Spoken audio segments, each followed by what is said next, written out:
Caught up in potential and expectation while ignoring the presentation. I was proud to receive anything dressed up like love.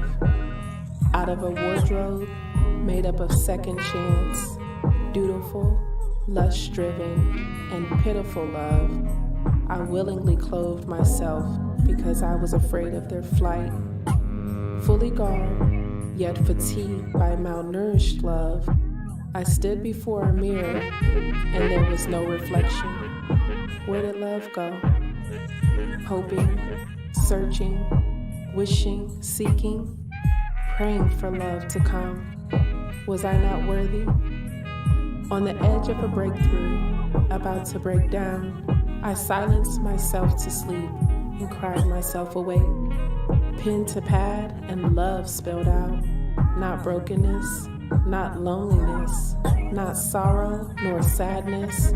I wanted to share my story of unfounded love, but here I am, captured by intentional love, soulful love, honorable love, peaceful love, hopeful love, love's love, love filled with the Father in mind, His love. No longer afraid to see me the way you see me. This is love. This is love unfolding. Holding back, yet yearning to share the most intimate parts of me. Let me love you. After a lifetime of ill-fitting love, you made my soul fire. This is love. This is love unfolding.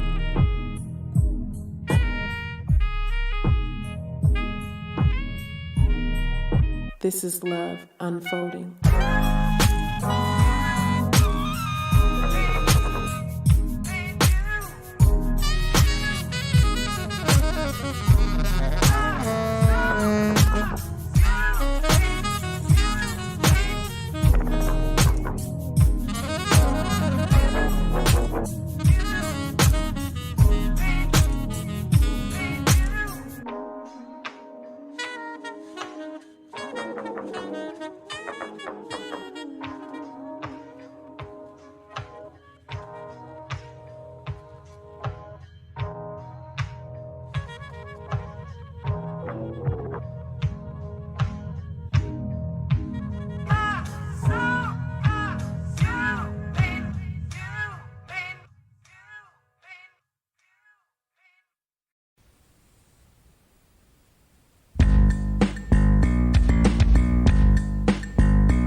Gye-Nyame's collective work responsibility. I'm trying to kick some knowledge, so listen to me. See, we are a community that does self-OD.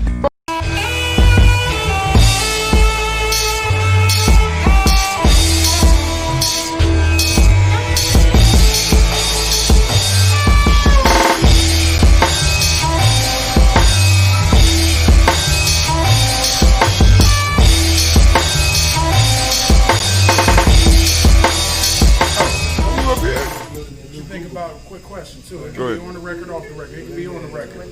I heard Bob Johnson said he's talking to the higher powers, I guess the government, about our reparations. And I guess the numbers that they come up with were about 3. His name is Saul here in Ngozi, Northern Light Shopping Center. You want more than just a nice cut? Good conversation, good vibe, good music. Come see me at 3512 Cleveland Avenue.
women, but the most important goddesses were black. Not just for the African now, in the civilization of the Greek. The Greek was so profoundly affected by the Africans that the goddess of chastity was a black woman, Artemis. The goddess of wisdom was a black woman, Minerva. The goddess of beauty was a black woman, Diana. And many of their great mythological figures which were critical to the vision of history, the history of the Greeks in the Odyssey. The woman who draws, who has the power to draw Odysseus and all his crew into her, is Circe, who is represented as a black woman with African features on the Greek vases. The woman who helps Jason win the golden fleece is a black woman, Medea. The woman who marries Perseus, the Greek hero, Alright, peace y'all. So now, what I'm doing is on YouTube, I'm going to be doing some daily blogging or vlogging, doing the video vlog. I got to find some light. There we go. There you go, being dark. So you catch me at work, you catch me at home, you catch me doing some stuff I'm doing. So I'm in the process of brewing because I had elders order ginseng, ginseng ambrosia. So I'm working on that right now. What y'all see right here is green tea. And I'm gonna share this little piece of the process with you. Now what I try to do is when I'm doing my brewing, I like cool brewing. I don't boil the tea. I let the tea sit and let the water do all the work. You know what I'm saying? Because the heat don't do nothing but speed up the process of what would naturally happen if you let it sit. So that's what I'm working on right now. Okay? So I'm also trying to figure out this blogging thing because the goal for me at this point in time is, one, how do I get over 100,000 people watching my blogs, right? You know, so I'm doing the research, finding out how to do that, how to get people subscribed to either Gye-Nyame Journey or Hot Tim, your choice, or do both. You got time, do both, right? You know, but you know, talk about some of the stuff that's going on with me. So, one of the major pieces that I'm working on right now is I'm trying to cut my diet. I'm finding out that we don't have to eat as much as we have been taught we need to eat. I'm gonna throw this away, you know, but because we have been socialized that we're supposed to eat breakfast, lunch, and dinner, that's what we do. We eat breakfast, lunch, and dinner. And because we eat breakfast, lunch, and dinner, this is the pot. This is my smaller pot. This is my 4-gallon, because I'm going to start with a 4-gallon one, and I'll do the other one probably tomorrow because my daughters like to help me. For each gallon, for those that might be interested, for each gallon I use 15 tea bags. Okay? For each gallon I use 15 tea bags, right? So this is about a 5-gallon piece. So I'm gonna use 5 times 15, which if I'm correct is about what, 85? 5 times 15, let's look. 5, 25, about 75. It's 75. But I'll probably put 85 in here. So this is 100 tea bags. So all I gotta do is take 15 out. Okay? Just take 15 out. So I go through this like bi-weekly or so, depending on the orders, because what I'm gonna do is I'm gonna start doing it by the orders. When people say they want to support the journey, I say how much you want to support the journey with. What they give me is what I will build from. You know what I'm saying? So take out 15 tea bags and I'll get busy with the rest. Alright, so now what I do is I open the tea bag and I try to take the string out. Don't want the string, don't want any paper up in there while we doing this. That's me. Now, I don't know how other people do it. I'm going to learn more methods as I do a little bit more research, because I see people be having big vats, and I'm trying to get up to the big vat, right? But yeah, so I've been struggling. I ain't even struggle, because after you find out you ain't got to eat, you start finding out that it's not that you was really hungry, is that your eyes are bigger than your stomach. You know what I'm saying? I'm starting to see, you know. So now, for those that want to do it, I call it like a warrior type diet. After 5, eat whatever I want, right? I don't eat meat. I do eat fish, but after 5, you can eat whatever you want. So, but what you start finding out is, at first, you're gonna grub. You're gonna try to eat. You're gonna try to put as much down as you can. But what you start to find out is that you don't need that much to make it. And like, for those of you that's trying to lose weight, it's like a perfect diet. I call it the warrior diet, because one of the reasons that I of course, you know, I appropriate everything and shit, right? It's actually called the 5 after 5 diet. After 5 p.m., between 5 and 10, you got between 5 and 10 to eat whatever it is that you want, right? So then you go the rest of the day. When you wake up in the morning, no breakfast, no lunch.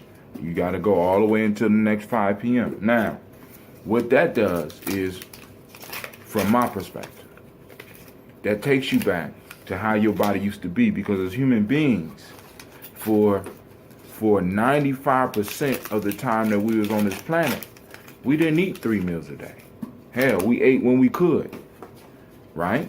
So now, that's why we was able to stay slim. That's why we was able to do a lot of stuff we could do. Another thing that it does, it helps your body start to learn to burn its own fuel. A lot of us, we got fat on us that's been sitting on us for years. Even the thin people, we have layers of fat that we got to teach our body to start burning, because that is the most efficient fuel for your body, right? That fat, unlike that sugar, there's no crash after it. You know what I'm saying? When your body is burning that's the healthiest burn. So that's what I'm working on right now. I'll do some more videos on it. Do a wake up video, like when I got ambrosia and how I take the ambrosia. Y'all got a meditation video that's coming to y'all real soon. So I'm like, yo, get ready. We building, right? We're going to build. We're going to push this past 150,000. You know what I'm saying? I'm going to be able to take my kids to Ghana. Not just my babies that live with me. I'm talking about some of those that are in warrior training, or Gye-Nyame journey, or Millennium Warriors. Some on from both ends is going. And of course, I'm gonna be able to send some kids to Simba camp. But you know, I'm figuring that this YouTube thing and writing and sharing what I do will help build the audience to support that. You know, I would love to be able to have to be struggling to get 10,000 bottles together for y'all. You know what I'm saying? And we'll get there. Just like I would love to be able to turn my camera on and know that 10,000 people is going to hit the video, like the video. You know what I'm saying? That's the type of shit we on, right? We on nation building, real nation building. So, hey, why not document the building? Why it's going on? So, this is Brother Hatim saying peace. Subscribe, like, you know what I'm saying?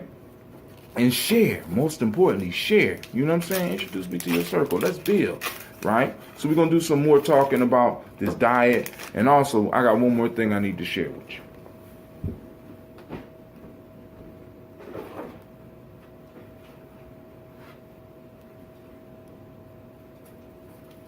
Also, we're going to be looking at tying knots, because I'm going to continue with the Pratt knot next week. Right? Because I need you to understand, once you get master a basic knot, your carriage jump up a whole bunch. You're going to be able to do a lot, right? And I believe in small steps, right? We get kids to master tying knots, so you get to master tying knots. What else can you master?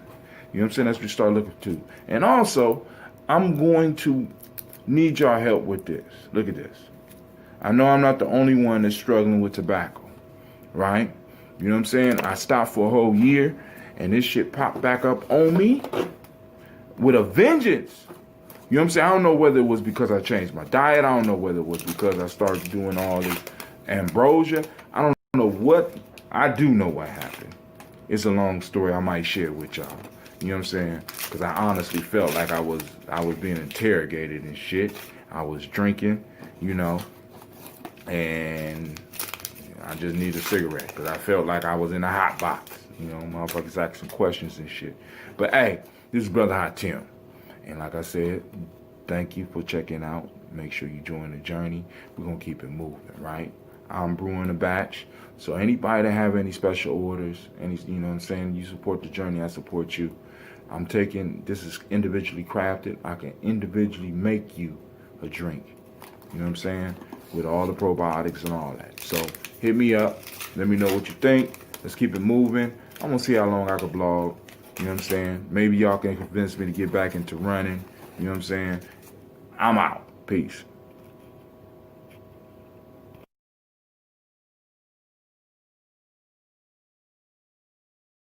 All right, peace again, fam. I thought I was taking before, but I wasn't. So, yo, we gonna start the morning ritual. You know, hopefully y'all getting up. Y'all doing some type of morning ritual. So those that are just not getting up, great emoji day, yo. Tired of be looking for some unity, right? So, unity is when we bring all things together and we realize that just like the human body, we as black folks got to realize that we all don't have to be alike. You know what I'm saying? We got to share the same blood type. We got to have some of the similar ideas, but we all don't have to do the same things in order to be great, right? The body is great, but the heart is not trying to be the liver, and the liver is not trying to be the kidney, and the kidney is not trying to be the ear, and the ear is not trying to be the foot, but they all work together for one goal, and that's your body. So we're gonna start the morning off right, and I'm gonna call this a daily journey, right? You know, then I have a toast where I do it on live stream and just keep it short. But the point is, now I need to start documenting some of the stuff that I'm doing, right? So that y'all can see how I'm using this ambrosia, that ambrosia, how I'm using other things in my life, and then maybe we can motivate each other to keep it going. Because maybe y'all might need me to start running so that y'all can start running again. So of course I get that distilled water, right? I use distilled water for the ambrosia, but also good jumping up in the morning, right? Great jumping up. Peace.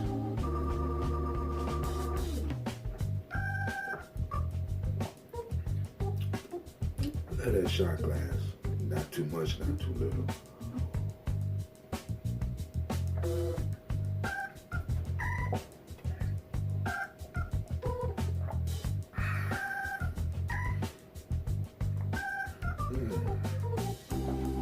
Water helps wake up your system, jumps it off, right?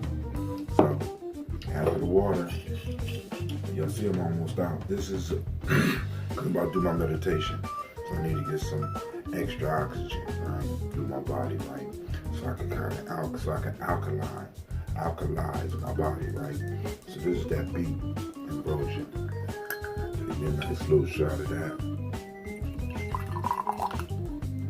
This is actually my morning toast, right? And then I drink the one over there that's extra breakfast. Here's a piece of my breakfast, so peace to you.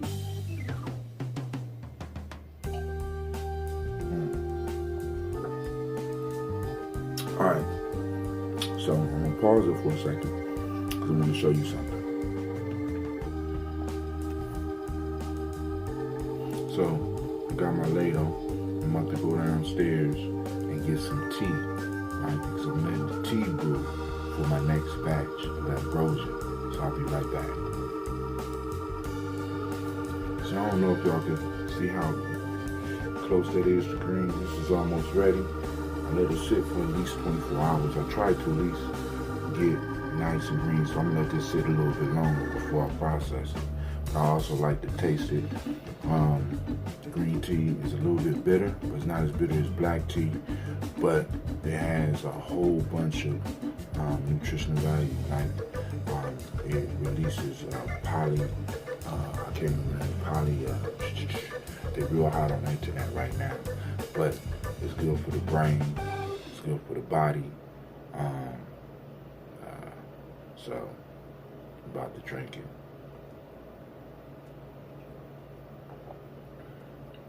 Not bitter enough. See, because one of the things that the process with the ambrosia, you know what I'm saying, with that whole process as far as it brewing, what it does, it transforms the caffeine into something useful for your body as well. You know what I'm saying? Rather than just making you jumpy and jittery. That's one of the things it transforms too, right? And it makes a lot of stuff that wasn't available to your body more available to your body. So hey, this is part of that morning toast, part of that breakfast, right?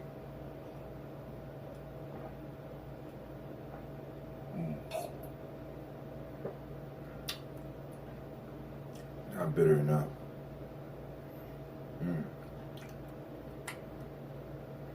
All right, we're gonna work on that.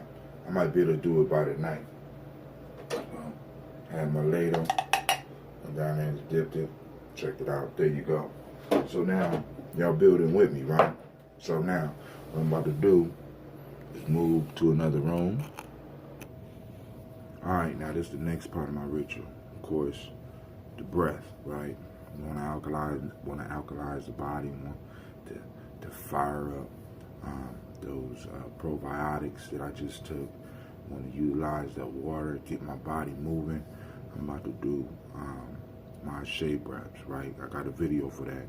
Those that are interested, sign up for Gye-Nyame Journey. I'm going to hook you up, right? Already got the video made. But yo, I'm going to do that, then I'll come back.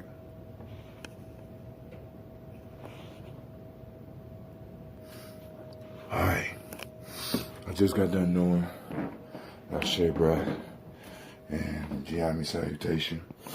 So, alright, so, I mean, it brings on a little bit of sweat, but it alkalizes the body and it'll push out some of those poisons that's been accumulating. From here, I'm gonna go get ready for the day. So, like I said, we'll do these daily journeys together and we'll celebrate the new day. So remember, be looking for some points of emotion in your life. Look around you, look for examples of unity, right? And remember, just because we unified don't mean that we robots. You know what I'm saying? Because every part has a role, and all the roles are not the same, right? So we got to be strong in that. We got to be powerful in that. We got to be blessed in that, right? Unity in the Player's Pyramid. For those that don't know, that's one of my books. It's the point where when we are constructing our mental pyramid for the goals that we want, it's the last step when we bring everything that we have put together, bring it together as one so that we can manifest our destiny. Now, unity and the meditations and all the stuff. Oh, and I want to say this. As far as the I-shaped breath is a meditation as well, it's really important for us to start as a tribe, to start meditating more, in a sense, not just together in a group, you know what I'm saying, because sometimes some of us do meditate in a group, but meditating more now. Why? Because we already knew this, but scientifically it has been proven. I just did a video on it. I posted up the video. I put the link for the video in my description. But the point that they're saying is that it is through our intention, through our mental energy, we can shape our reality. They have proven this in laboratories, right? And the point now is we need to really start harnessing our mental and our spiritual energy so that we can start changing the paradigm. Y'all hear me on my show. Speaking of that, make sure you join me for the show Tuesday night for Folktale for Grown Folks, and Wednesday night at 9 p.m., both of them at 9 p.m. for Tribal Quotes. So, yo, it's been a pleasant morning. I will see you tomorrow as far as the morning journey. I'm going to get ready for the toast and tie time. I know you're like, how you got enough time for all this shit? I don't, but I'm going to start making the time. So this is Brother High Tim, and I'm out.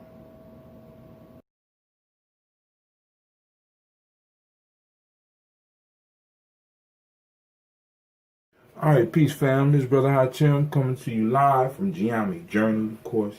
You know, I'm going to tuck in my time because we're going to be doing some work as we conversate. You know, I told you I was going to start vlogging on a regular basis. So what I'm doing right now is getting some ambrosia ready. I'm going to share a recipe. I'm trying to do all this in a few minutes because this uses up a lot of memory on my phone. Not that you ain't worth it, but, you know, I got other stuff that I got to do. So, the idea today that we are on Umoja, which is unity, right? Today was that Umoja day, right? We're moving into Kuja Chagalia, and I'm trying to get my stuff ready because I got some orders that are coming through for some of the ambrosia. So this is one of the buckets that I use. It's a food-grade plastic bucket. See that? Say food safe, right? So this is where the brewing process takes. This wasn't the one I was planning to use, but this SCOBY needed some attention from me. You know what I'm saying? And I wanted to make sure that the bucket was clean.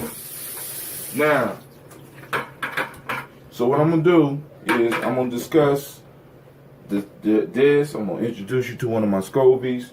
I'm gonna tell you the process because the goal is, although I am doing this for a business, one of the things I want everybody to understand is that I understand that what I am doing is a valuable service, and I understand that it has value to your life, right? But I'm not hogging the idea to myself. I would love for you to buy that ambrosia, support the journey, and better yet, support the journey and get some ambrosia, right? But I'm not selfish, so selfish that if you don't want to buy it and you want to make your own, that I will keep that from you. I believe that everybody can actually make their own. Y'all pay me because you want the convenience. You pay me for convenience. You donate to the journey for convenience, right? So basically, the whole process is a very simple one indeed, right? So what I'm gonna do is I'm gonna start this process and talk with you at the same time. So I got my bucket. I just cleaned it out. I'm gonna dry it out as well, because the one thing you got to watch when you doing your ambrosia or when you doing your kombucha, if you do regular kombucha or you do green tea ambrosia, the one thing you got to watch for is the city water. The city water has a lot of ungood stuff in there that kills bacteria and yeast, and it will kill the bacteria and yeast that make up the SCOBY. I'm gonna show you the SCOBY, right? So the first thing I'm gonna do is I'm gonna kind of prime the bucket. So what this is right here, if you look down in there, I don't know how to get it up, so there you go. See that brown liquid? That is the starter tea, okay? Actually, it's more like a vinegar, you know what I'm saying? And it has a lot of the same properties as apple cider vinegar, so you can actually drink this. And I'll take a sip so that y'all know that it's safe. So I'm using a ladle. I'm gonna pour it in my favorite shot glass, just for you. So maybe I'll just do this process and then I'll do a whole nother video. There you go, right there. See it? Very vinegary, very strong. This is part of the bacteria and yeast that helps and protects the SCOBY, that the SCOBY kind of mixes down. And you always got to keep you some to the side, okay? Actually, I refilled a apple cider vinegar bottle with some of this, but don't tell my wife. You know what I'm saying? She won't know the difference, because it's the very same thing. Has the sediment, and sometimes you'll see the SCOBY or the mother, because in apple cider vinegar they call it the mother. So I'm gonna pour a side batch inside of there. Let me go and move this a little bit so that y'all can see. I'll bring you up a little bit closer because we'll just do another video. And what I'm gonna do is move it around, okay?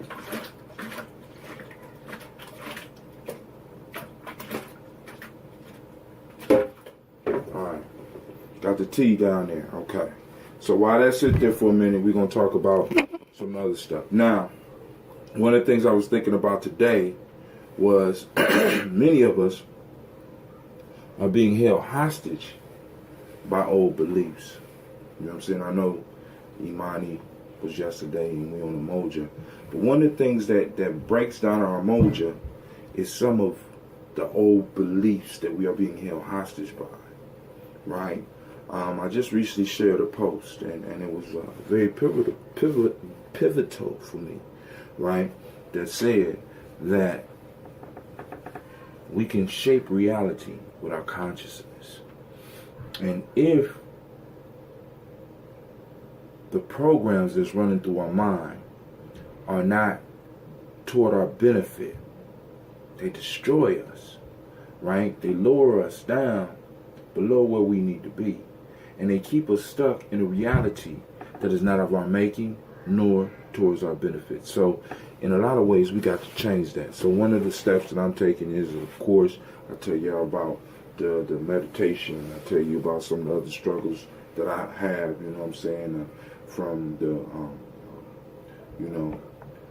overcoming some of my stuff, the warrior diet I'm doing, the Ashe breath and the stuff like that. For those that want to learn the Ashe breath, I have a video for those that sign up for the journey.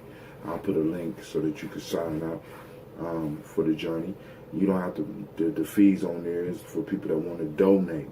If you don't want to donate, just get a free membership. I just need information so that I get in touch with you when we have stuff going on. All right? You can also support us on Patreon. It's the same thing. Another piece that I wanted to talk to you is when somebody asked me, said, Brother Hatem, every time I shake somebody's hand, I bow. And people was wondering about that. Why do I bow? Because I recognize the divinity in everybody that I meet, or at least I try to. You know what I'm saying? I know that's kind of hard for some of y'all to believe because, you know, like some of y'all believe that everybody's below you or you too hardy or whatever. But when we humble ourselves, we are able to learn. That's what a lot of people don't understand. Humbleness helps people learn. Humbleness. And we have gotten rid of a lot of humbleness. This is my daily journey I'm on, right? I got to learn something every day. All right. Also, I wanted to talk about character, right? The idea of character, because, character is something that we play. You know what I'm saying? It's something, it's a role that we play, right? Do you have character? Is there a character you playing? And how positive or how negative that character is. It's a role that you play. It's a position that you play, right? So when people ask you if you have character, you have to really evaluate what type, because we all got character. The question is, what character are you playing at that time? What role are you playing at that time? Because we all play different roles at different times. And I think we'll become a lot healthier when we start deciding on the role that we're going to play and be consistent in the role. Of course, every now and then, you need to bring another character into your narrative, right? Which is another important word. We're going to talk about that as we go further on the journey. Now, I'm going to continue making this ambrosia.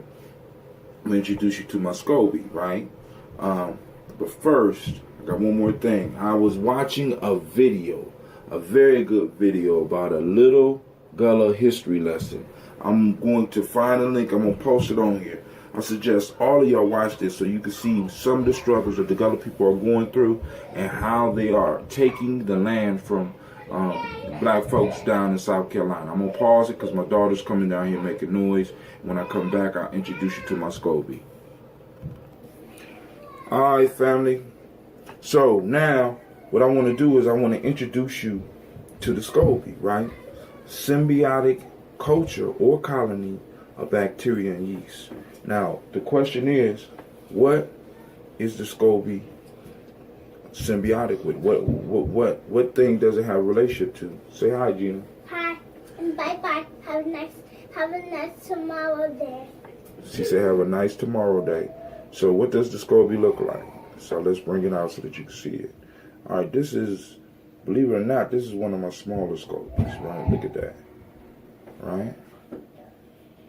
All right, so I'm gonna put the tea in, mix the honey in, and then I'll lay this on top.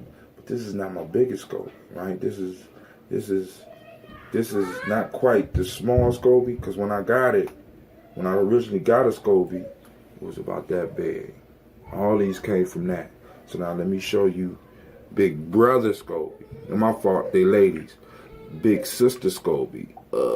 Come on, girl. Daddy. Daddy. That is the SCOBY, the symbiotic colony. Daddy. And there's about 3 or 4 Daddy, layers. Yes. Yes. You want to hold the SCOBY? Yeah. Okay. All right. See, I'm trying to train them up.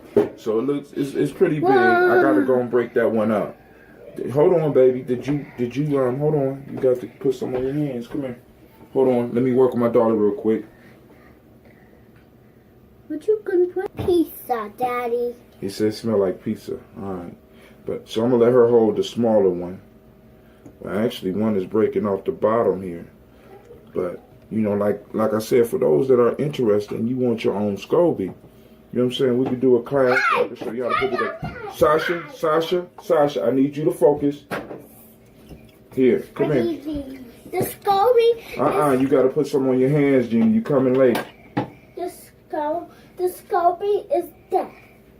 Right. The SCOBY So is when you dead. touch the SCOBY, it's not dead. Be quiet, please. When you touch the SCOBY, you use some of the starter tea to put on your hands so that you can kind of. I know what starting tea means. Stop. You just told them good night, both y'all. Bye-bye. Can you pick that rubber band out for me? Put it on top of it. Okay, no, you're not hungry. You just say good night. Oh, sure. Oh, your shirt. Come get it. All right. So that's the SCOBY. So I'll do a part 2 for y'all, and we'll continue our discussion.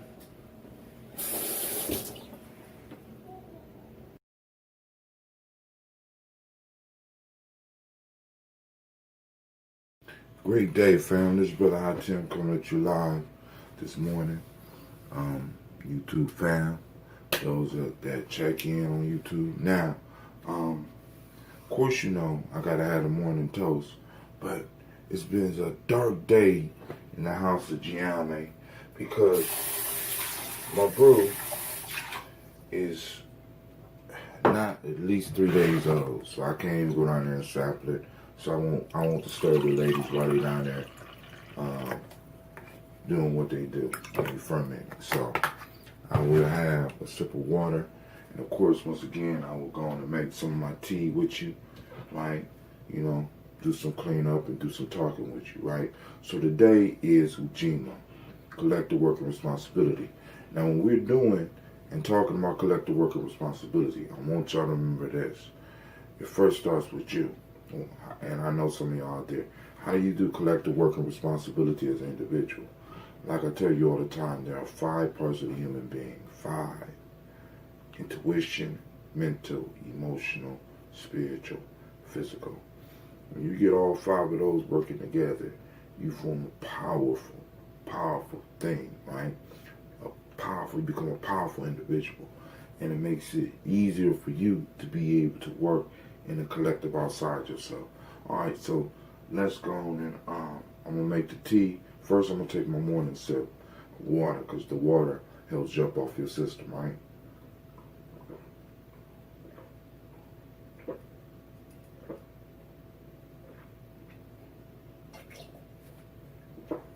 That's the best shot of the day. I'm trying to hold my belly in, you know, because I'm kind of old. Let me go and wash these dishes real quick, and I'll get back with y'all in a second. We're going to make some tea, and also I think I'm going to do a little preparation for my dinner tonight, all right? Because you know I'm on that warrior diet, right? Alright, so I'm still washing dishes and some thoughts about Ujima as I'm watching go start popping up. So there's a concept and it's a concept that many conscious people talk about often, but a perfect example of it, I ain't gonna say a perfect, but a great example of this concept is Ujima, which is what we're practicing today. And that principle that people talk about is Mayat. Mayat is about balance, truth, and harmony. Well, the 7 principles of Mayat are truth, justice, righteousness, reciprocity, balance, order, and harmony. If you look on my calendar, I got those spread out during the week too. Okay, but the point that I'm trying to make is that Ujima is Mayat at work. Because when you bring a group of individuals, or you start working on yourself as an individual and trying to bring yourself into where all your parts are working together, there has to be a healthy balance. And that's what we need to strive for in our lives. So during this day, take the time to look for that where Ujima is working in your life, okay? Where Ujima is not working in your life. You know what I'm saying? How can you make corrections? What can you do to make it better? All right? I'll be right back.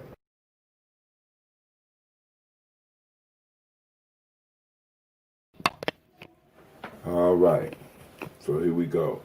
Check it out. So what I'm going to introduce you to is my test bottle. So I had a test bottle of some ambrosia. All right. We're going to see how it's doing. Now this one is a young one, a young SCOBY. So I'm going to pull it out. We're going to test the liquid and see how it's doing. I want y'all just to see. This is just one of my small bottles. Okay. Ooh, that's a good looking SCOBY. Hold on, let me pause it. For those of you that follow me early, y'all know I poured some of the vinegar or the tea, because the tea becomes like a vinegar, and that helps protect the SCOBY. So I'm going to wash my hands with this, and I'm going to pull the SCOBY out, okay? So, of course, one of my daughters popping in, so we're going to go. But I didn't know you videoing. Yeah, videotaping, yep. Letting the people know what's going on with the... So, you see, we got one SCOBY, and this is a newer one, you see? It's white. Here, come check it. You said this is yours. No, white. Yeah. That's how you know this like, is young and healthy. It looks like this is young and healthy one. It's a new one that formed on top. So this means that this one has been growing pretty good. So I'm going to pull the other one out. And this one is older. And it's a little pinker. A little war-torn. Come over in front of the camera so they can see you with the SCOBY. See that? Say hello, SCOBY. Hello, SCOBY. It's good to talk to your SCOBYs. You know what I'm saying? Let them know that you love them. You know what I'm saying? Because, you know, we spreading love here. We spreading value. I think there's more. Huh? I think there's more. There's more. Some down at the bottom, some at the bottom. We'll see. But we're going to pour, and we're just going to sample this one. My favorite glass broke, so I got to buy some more. So I'm going to use this glass. Because I broke one. Yeah. I broke one or maybe two of them. So let's see. It's fizzing up just a little bit. You see? Fizzing, fizzing, fizzing. No, not quite. Taste it.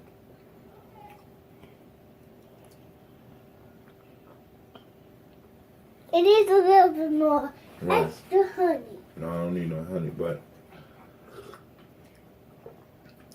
it's almost there. So we're going to put them back in. And let them sit for another day, maybe another 2 days. I'll go check the bigger one later on. But I just want y'all to know what's going on with that ambrosia. Now, you always lay the side with, you'll see more of the brown part underneath.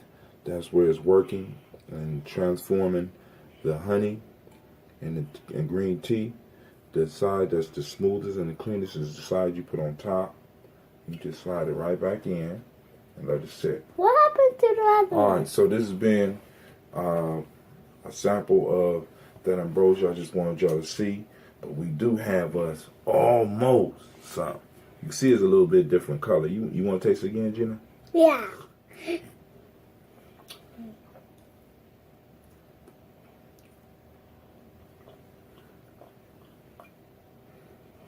Good for kids. You're still getting the probiotics. We're getting that raw honey. Let me give you something to wipe your hands off. Go wash your hands. Here. Dry your hand off, then go wash your hands. Alright, so this is Brother Hatim. And this has been the Ambrosia Chronicles. Alright. I'll see y'all in a minute. I got something else to talk with y'all about.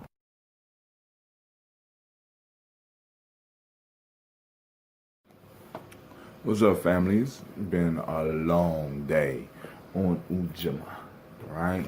Or Ujamaa, right? Cooperative economics.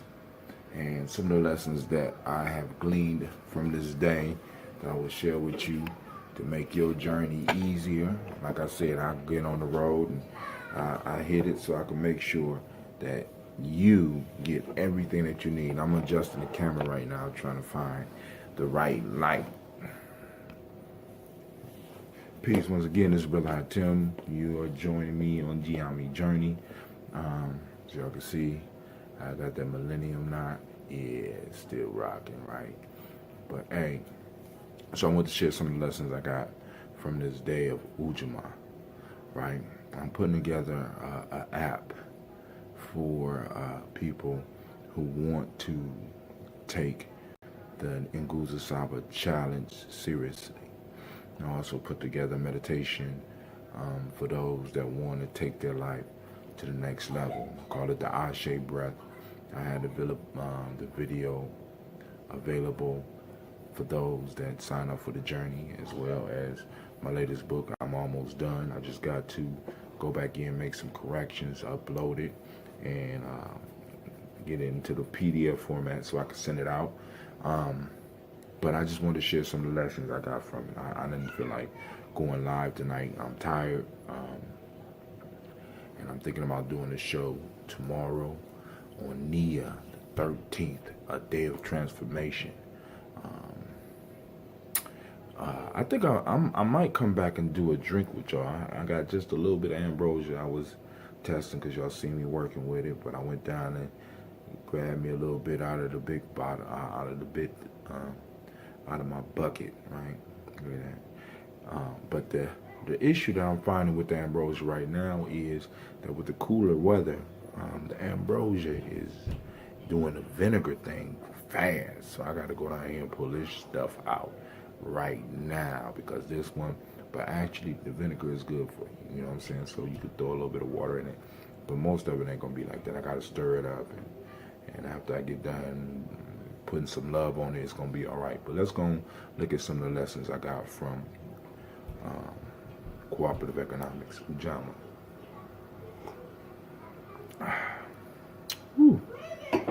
All right, so here we go.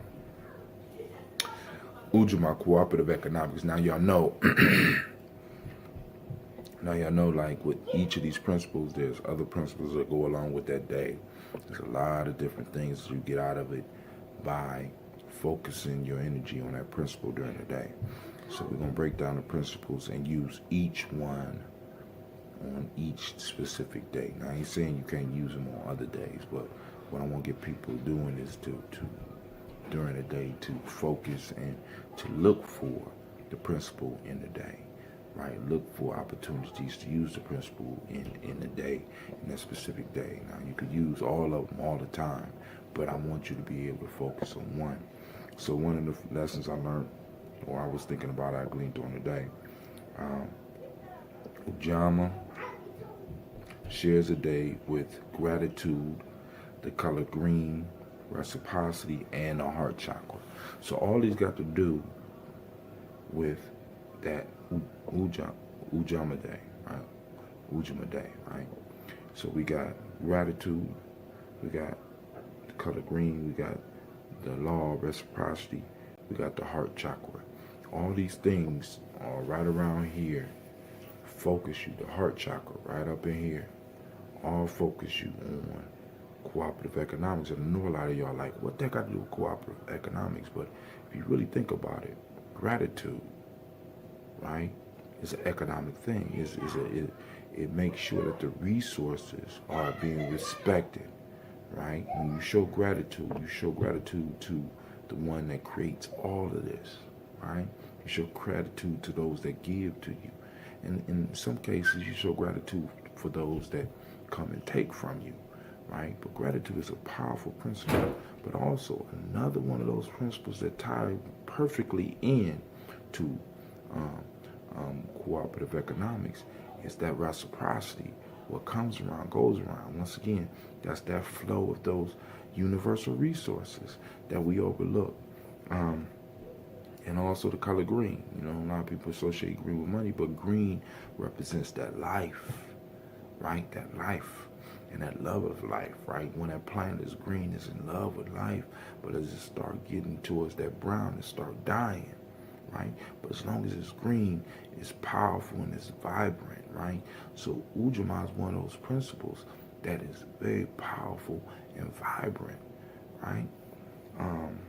Passion is one of our resources, right?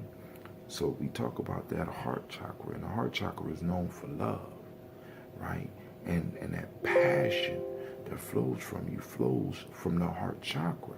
So the very chakra that Ujamaa rests on, it rests on the chakra that's in charge of passion. Many of us are pursuing money rather than our passion. We pursue money and we lose passion. We pursue passion and we gain money, right? We got to pursue the passions, the healthy passion. We got to be committed to it, right? Rather than focusing on money, we need to focus on our passions once again, right? A lot of us, we've been taught that we need to focus on the money, but I'm telling you, find what it is you love and pursue it, and the resources will pursue you. The heart chakra, of course, I already mentioned that, reminds us of love, gratitude. Love and gratitude. Love and gratitude help us develop a system where the resources is flowing through. It might be ebbs and rise, fall and rise. But if that love and that gratitude is there, we always know that when we are going down, there's going to be an up period, right? And we need to learn how to be grateful in the ups and the downs. We got to find ways to express our gratitude. And in showing our gratitude, we show love. And when we show love, of course, according to reciprocity, we reap what we sow. Many of us are not showing, are not sowing love, right? We're not sowing that gratitude. We're not showing or sowing it. And we get what we actually are showing in our relationships. Negativity, you know, boom, boom, boom, we get it back, right? You know what I'm saying? At our jobs, negativity. We send it out, we get it back. We react to it, we send it back, we get it back. It's a constant flow. We got to remember we are in, life is a cycle that goes round and round into the laws of Maya, we're bound, right? It's a cycle. We got to understand. Our ancestors say the best life is achieved by engagement with the systematic process. Your life is a systematic process. It's a cycle that we have to plug into. A cycle bigger than us, and when we plug into it, it makes us bigger. All right? So by practicing that gratitude, we plug into that. By practicing love, we plug into that. When we withdraw in anger, when we withdraw in sorrow, when we withdraw in pain, we remove ourselves from the cycle and we separate ourselves from the great thing. And that's the ultimate sin. At least in the African tradition. Sin is basically separating ourselves from the thing that's greater than us. That's sin, right? They talk about that in African Openness, Tree of Life. Get that book. I keep telling y'all. Remember, what we put out, we get back. That's that reciprocity piece, which is very important when we're talking about cooperative economics, the flow of resources, right? Remember, what we put out, we get back. Remember, your reality is shaped by your consciousness and what you believe in. Where does this consciousness and this belief rest? We in the West believe that it rests here, but in ancient societies, the heart played a major role in that. That's why in Gye-Nyame we talk about intelligence of the heart. What we say, there's 3 types of intelligence, right? Memorization, intelligence of the mind, but the highest one is intelligence of the heart, right? Where does that belief flow? Where does it come from? It comes from the heart. Where does that consciousness come from? It comes from the heart, right? Where does mastery come from? It comes from the heart. Because in our practice, we kind of silence this, and we get into getting it into our bodies, getting it into us as a whole. So now my body can operate, my mind could be doing other things. Like many of y'all have mastered social media and mastered texting and stuff. That's why a lot of y'all feel that you should be able to text while you drive, because it's just natural to you. You have mastered, you have spent your time in that mastery process. So it's part of you now, right?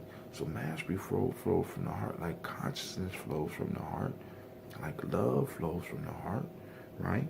Like belief flows from the heart. And these things shape and form our reality, right? So the things that are truly in our heart, not necessarily just our mind, but what's in our heart is what's shedding our life. This is why we could think that we changed our thoughts, but until we practice it and recite it over and over again and get it in here, there's no effect. A lot of us are stuck here, right? We got to get it here in our heart. We got to get it to flow and become part of it. So every time our heart beats, it's beating one of the principles. It's beating the reality that we want, right? Belief and consciousness flows from the heart. Just talked about that. And we need to truly understand cooperation. Cooperation in relationship to reciprocity. So you got cooperative economics. So we talk about economics is learning to understand the flow of resources. Cooperation is activating reciprocity within your collective, within your tribe, within your family, where we're able to work together. Because I know when I work with you, you work with me. Isn't that reciprocity? Cooperation is reciprocity on a high level. All right. So I ain't gonna hold y'all no more. This is Brother Tim. I'm working on putting the app together. I just got to get a team together that can help me formulate what I need to get the proper app out for Gye-Nyame Journey. Also, the book will be coming out soon. No release date yet. Be sure to like, subscribe, and share. Right? We go on this journey. We're gonna grow together. We're gonna become powerful together. We're gonna take over the world together. Let's build. All right? This is Brother Tim. Much love, and I'm out.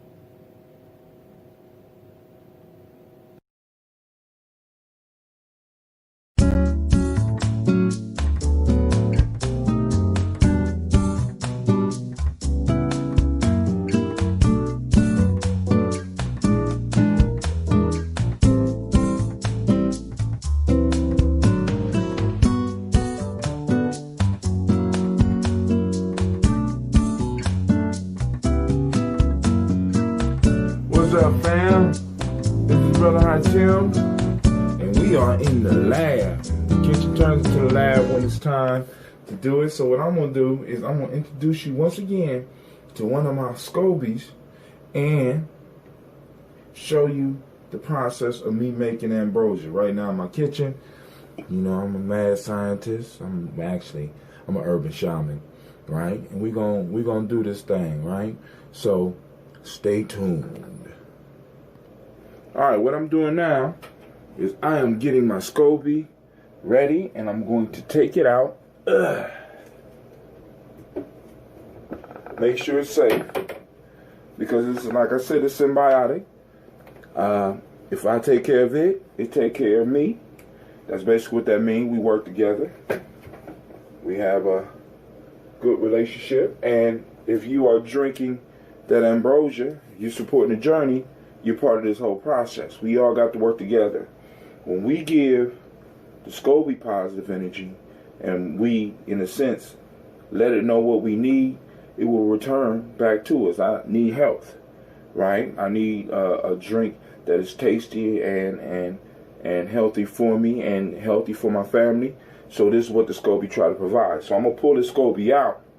Okay, I already washed my hands, and I used some of the tea, the SCOBY tea. You know what I'm saying? I'll put it on my hands so that the bacteria, I won't introduce any unhealthy bacteria for the SCOBY. All right. So I'm gonna have to separate this one because this one is big. All right, and it probably is not as big as some of those professional ones with those actual places, but this is the SCOBY. Y'all see it? Look at that. To think, man, the first one I could fit in my hand, and this one, fills up the whole bowl. And here go the little sister that I showed y'all the other day. This is the newer one.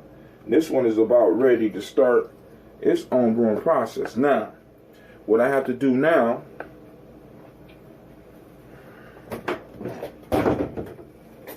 is I must put some of the tea on top of these SCOBYs.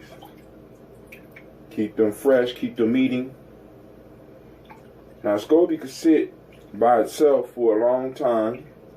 I ain't gonna say super long, but it's good to let them rest.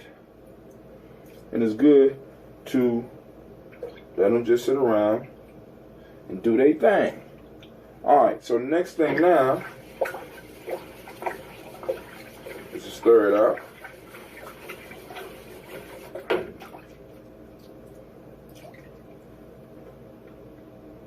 So the SCOBY is almost a gallon in itself. So that takes this whole gallon, this whole 5-gallon bucket down to about maybe 3.5 gallons, because y'all seen I put some more tea in other SCOBYs. So now let's do the best part, the sampling. Let's do some sampling.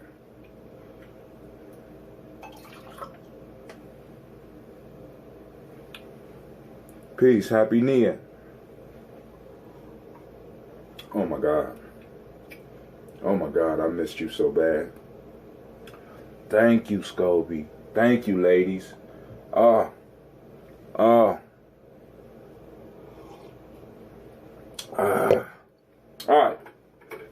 So I got some people who donated some money to Gye-Nyame, and they want a ginseng mix. I got another brother who ordered, well, actually they want a little bit of everything, but the one thing that they was really interested in was ginseng. Now, I want to show y'all this.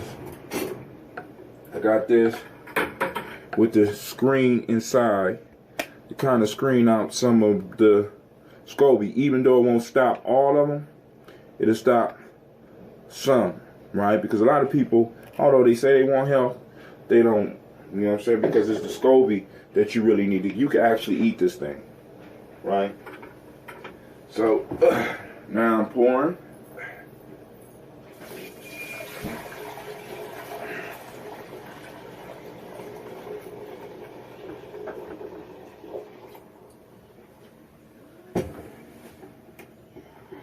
Y'all see that?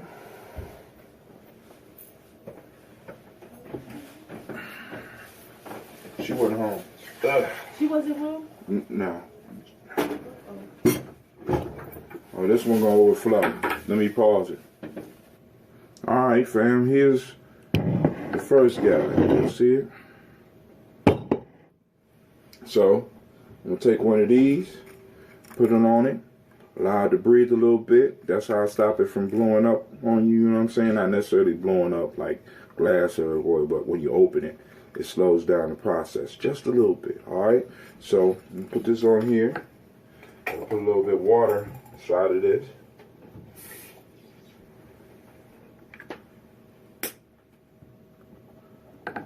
Ta-da! One down. And I told you it was going to overflow. No waste here. No. I'm even grabbing the drops.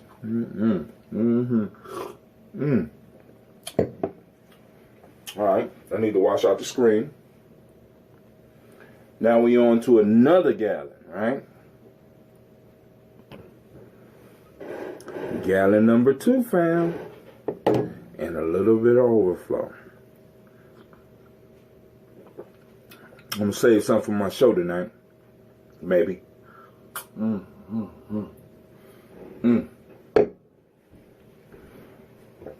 get that 3rd gallon rolling. This one is going to be a half because I'm about to fill up. This is going to be the lemon. This is going to be the Justice League one. So this one is going to be sealed tight with a cap. I just got to go get the cap. All right. And here's the one for the night, y'all. For the show tonight. Alright?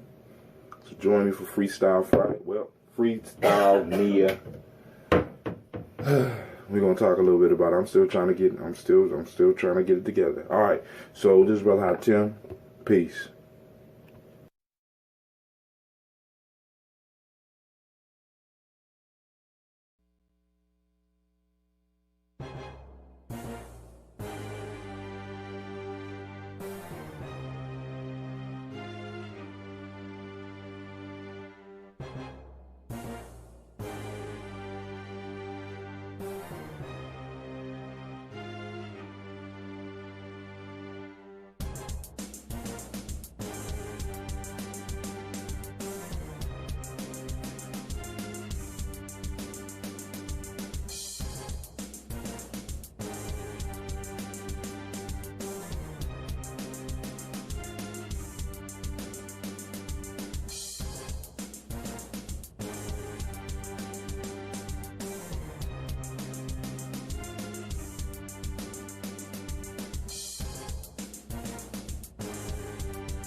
Brother, I tell you, man, I had a thought before I was going to go to bed. I want to share it with y'all. Of course, you know I'm going to be drinking on ambrosia. This is a story, right? This is one of those paradigm blower uppers. All right, because I want you to think about it. So here we go. I'm sitting in the tub, and I said, damn, the story hit me.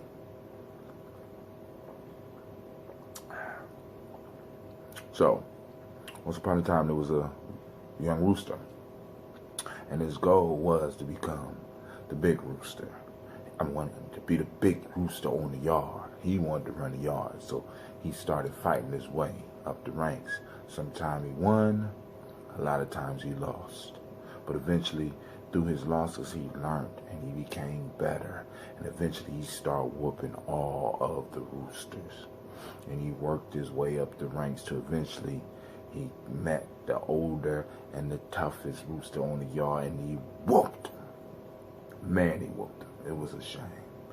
You know what I'm saying?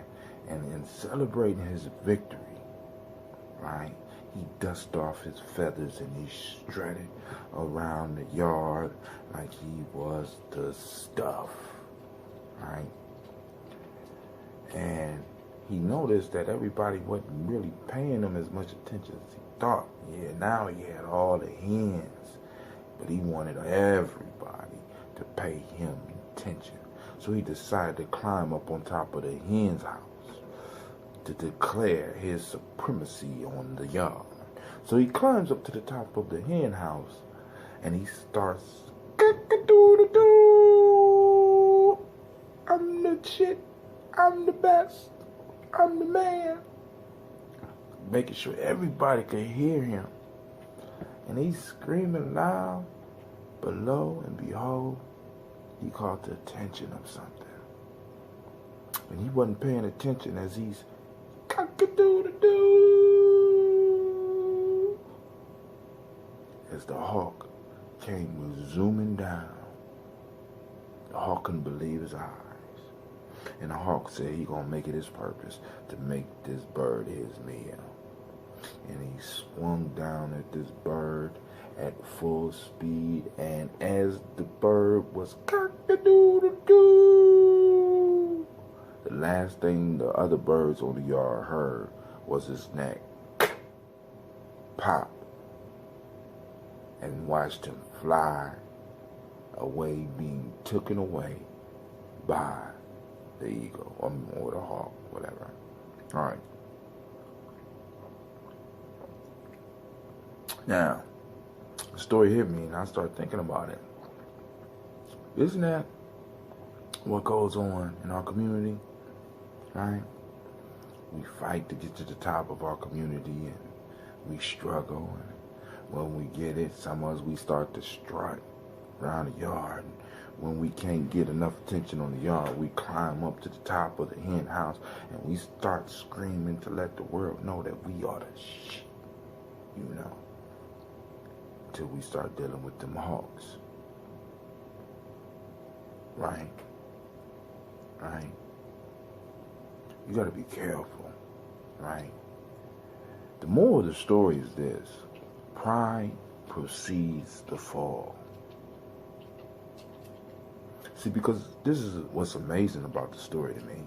If you take a hawk and you put the hawk on the ground to fight a rooster is going to kick that hawk's ass, because the ground is where a rooster belongs. A rooster is a bad motherfucker on the ground. But when you get up in the air, that is the domain of the hawk or the eagle. Right?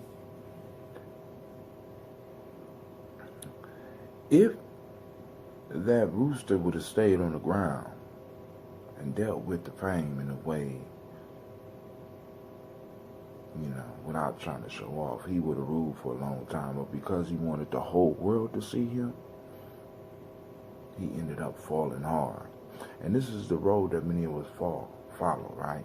And I ain't saying be content with being on the ground. I ain't saying be content where you are. What I am saying is don't be so proud, right, that you broadcast and, in a sense, disrespect folks around you. And what do I mean disrespect? Like flossing. You know what I'm saying? You got your rims. You know what I'm saying? You're so different from them, and you separate yourself from the people so far that they can't even help you when a hawk come down. Because you know, when a hawk come in our life, he don't necessarily come from the air, but they swoop in groups. They catch us. One-on-one, we'll whoop a hawk's ass.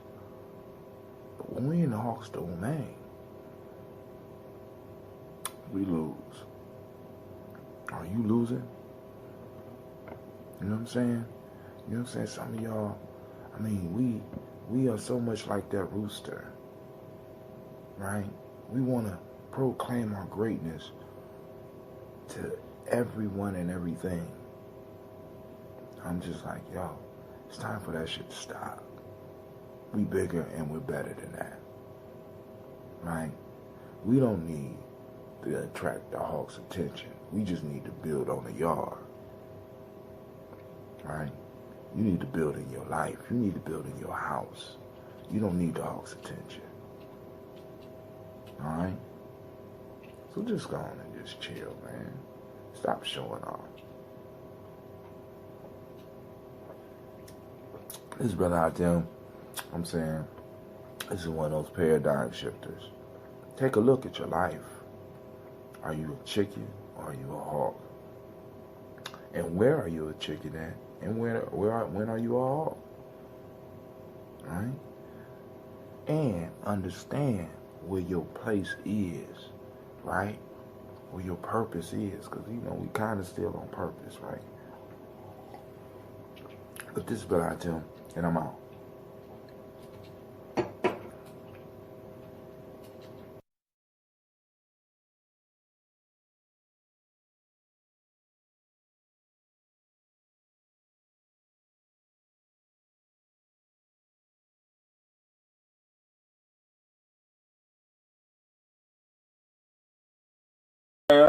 I know I usually come at you a little bit earlier, but I got something for you, right? Just hold on. It's coming. Just hold on.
Now, I've been talking with y'all about the Nguzo Saba challenge, right? And I keep on telling you, I'm not playing with this, right? So what I have coming for you right now is basically the instructions on how you can participate with the challenge, right? You just try it out for a little while. I'm gonna do it. I'm doing it right now, and I'm gonna continue doing it, right? I'm gonna keep on hyping it up because we have to change how we see our days. We want to change our world. We got to change our minds, right? So, check out the video that's coming, all right? Remember, like, subscribe, and more importantly, share. Because I'm not playing. I'm not playing. We about to change our life. We're going to change our reality. We're going to change our world. We're going to grow together. Watch the video. All right. Peace, yo. This is Brother Hatim coming at you live. Well, it ain't really live, but it's recorded, but you get the idea, right? And I'm so excited about being able to share with you the Nguzo Saba Challenge calendar, right? I've been posting it up, but I want people to see the concept because my goal is to recolonize the week. It was colonized away from us. Now I want to give it back. I want to take it back. It's ours, and we need it, right? We need to be able to take each day of the week and to get our mind focused on principles and ideas that build us up, right? Anybody can use it. I'm coming from an African perspective, but anybody could benefit from the principle of Umoja, which is unity, Kujichagulia, which is self-determination, Ujima, which is collective worker responsibility, Ujamaa, which is cooperative economics, Nia, which is purpose, Kuumba, which is creativity, and Imani, which is faith.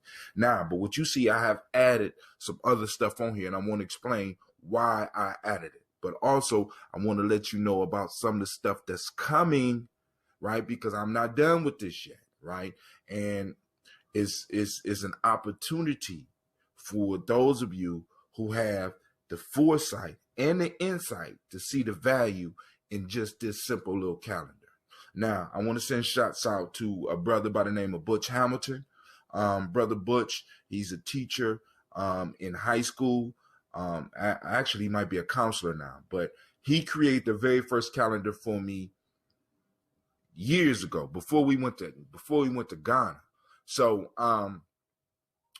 he put this calendar together for me because he had the technical know-how back then. I couldn't do it. I lost it, and then we kind of fell out of touch. So I want to send shouts out to him because he first saw the vision and he laid it out for me. He also did the first cover for the Players Pyramid. He set that together for me. But anyway, here we go. So what I'm saying is we have the days of the week. And we go through them, and we got Mondays, we got Tuesdays, we got Wednesdays. And I'm just saying, let's take those days of the week, stop calling it that, and start using our words so that we can get focused on what we need to be working on in our life. All right. So Umoja, the day formerly known as Monday would be Umoja. The day formerly known as Tuesday would be Gye-Nyame. The day that was known as Wednesday is Ujima. The day that was known as Thursday is Ujama. The day that was known as Friday would be Nia. The day known as a Saturday would be Kuumba. And of course, the last day will be known as Imani. All right, so that's the flow of the week, right? I didn't work on changing the days of the year, the months of the year yet. You know what I'm saying? Maybe I'll leave that for somebody else. But I needed something that everybody could recognize. The Nguzo Saba has been around for since 1966, and I figured that everybody has, in some form or fashion, ran across these, and it just happened to fall on the sacred number 7, which is the same days of the week. So I said, why not? All right. Now, what you will notice about the calendar is that I also have other things down there for the days of the week. Now, as I get people that are more proficient at designing stuff, they will be able to add their flavor to it, their touch to it. But on here, I had a definition for Umoja, which is the first line as you go across is unity. Umoja, Gye-Nyame, self-determination. Ujima, collective work and responsibility. Couldn't fit it all in one line on there. Ujama is cooperative economics. Nia is purpose. Kuumba is creativity. And Imani is faith. Okay? Now, also what we have for the young people I work with, we have this thing called the Millennium 7, where we basically have the Nguzo Saba, but we kind of translate it so that it'll work in the school. So on Umoja Day will be unity. You got self-determination. You got respect. See respect down there. You got instead of cooperative economics, we got gratitude. Then we have Nia, which is purpose, it remains purpose. Kuumba, creativity. And Imani, we also had a word trust down there, right? But we also have the 7 principles of Maya, right? We got truth for Umoja. We got justice for Gye-Nyame. We got righteousness for Ujima. We got a reciprocity for Ujima. We got balance for Nia. For Kuumba, we got cause and we got order. And for Imani, we got harmony. So let me do that again because I think I messed up. We got truth, justice, righteousness, reciprocity, balance, order, and harmony. Then we also have the 7 hermetic laws. We got on Umoja, mentalism. On Gye-Nyame, correspondence. On Ujima, we got vibration. On Ujima, we got polarity. On Nia, we got rhythm. On Kuumba, cause and effect. And in Imani, we have harmony. My fault. No, gender. All right. So then somebody said, well, what about the day names? Because in West African countries, we have day names, most notably in Ghana. So for the male, we have for Moja, child born on the Moja. We got male Kwojo, female Ottawa. On Gye-Nyame, we got male Kwabena, female Abena. On Ujima, we got male Kweku, female Akua. on Ujima, we got Yao and Ya. On Nia, we got Kofi and Afua. On Kuumba, we got Kwame and Ama. On Imani, we have Kwesi and Ama. Now, it's important that y'all understand that these day names have meaning, so you go and do the research. Now, also, for each principle, because I want you to understand, I've been working with this for a long time. For each principle, I have identified a chakra. I've identified a chakra. And the chakra has a certain color. So Emoja is a certain chakra, right? And it's the very top chakra on the top of your head. Kujichagulia is known as the third eye. Ujima is in the throat chakra. Ujima is the heart chakra. Nia is the solar plexus. Kuumba is two fingers or 2 inches below the belly button, and Imani is the chakra within your sexual organ, right? And each one of those have a color. So on Emoja, we got violet. On Kujichagulia, we got indigo. On Ujima, we got blue. On Ujima, we got green. On Nia, we have yellow. On Kuumba, we have orange. And Imani, we have red. So not only are we using the Nguzo Saba for the days of the week, we are also using them to identify each chakra point in our body. Because when you look at what each chakra does, you find the principle in there. So not only can you focus on changing your macro vision of the world and the universe, you can also use it to change your micro vision of the world. Because I found a long time ago that it does us no good to jump into other folks' culture, right?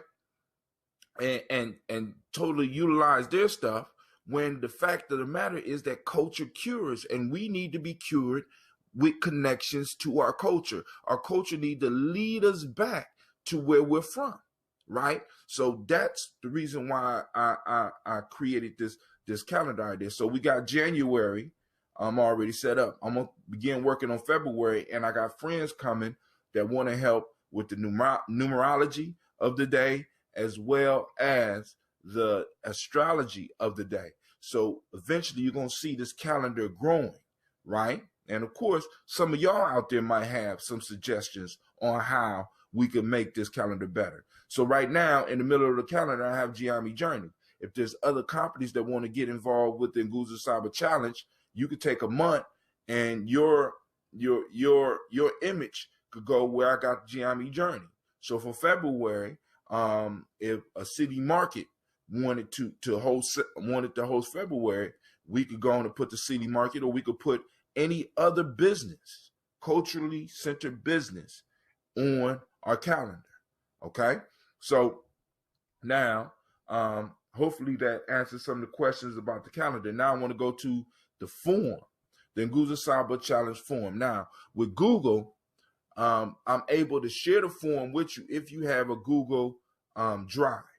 You could download the form with the link. You get the link once, because I'm gonna post the link up on at the end of the video, and you can click the link and go directly to the Nguzo Saba Challenge if it allows. If not, I'll just take it and I'll put it in the description box, and you could click it. Matter of fact, I'm gonna try to do both, so that you could click it and you go straight to it. You got the link, you go straight in.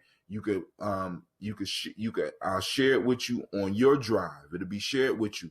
You could copy it, and you can have your own personal one in there. What I suggest that you do, when you get to the form piece, you go up to the top, you go up to the tabs, and you open up a spreadsheet. And the spreadsheet will allow you to track your own development along the lines of the Nguzo Saba Challenge. Now, what are the questions on here? Now, the first thing I ask is that when you sign up for the challenge, you let us have your email address, right? So that we can be in touch with you about new things that come about on it. keep you in the circle. We ask for the date. The day is a drop-down menu. You click that. You click the day that you're on. Then you what was revealed on the day to you. This is basically like, what did you learn in the day? So this is after you went through the day. Then you tell us how the day was for you, or you tell yourself how the day was. Was it great as a 1 or terrible as a 10? All right. Did you meditate? Did you work out? Kind of reminders, because we need to start incorporating those into our life. And what was your biggest struggle? So you keep that down. It's basically like a personal diary, or a diary that you can share, because what I'm trying to do is to collect information so that we can see what commonalities emerge with all of us, so that we can start, like on emoji, we know a lot of people have problems with this. So we can start putting up suggestions to help you with it, because this is about us growing together, right? Us learning together, us observing together, us focusing on the principle together. And when we start focusing it on together, it'll increase our ability to see things, and we can give each other advice in our growth, right? So now, as I always say, please, if you like the video, like it, subscribe, and most importantly, share. I want to thank you for taking the time to watch, and thank you.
What's up, fam? I'm gonna jumpstart the morning. Great Cootie Chocolate, man. It's gonna be a great day. Can't wait to have our conversation. And we're gonna sip on this water, toast the day, jumpstart the body. Get you some water. Drink some water with me, please. Come on. Let's do it. Let's do it. Come on. Pick it up. Drink the water. Not the sink water either, man. Come on now. Get you some real water, some distilled water. I tried some maple leaf water. It was pretty good.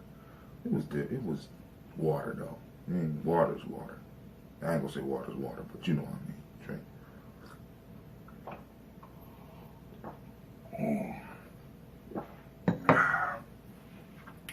Feel it moving in you. Alright.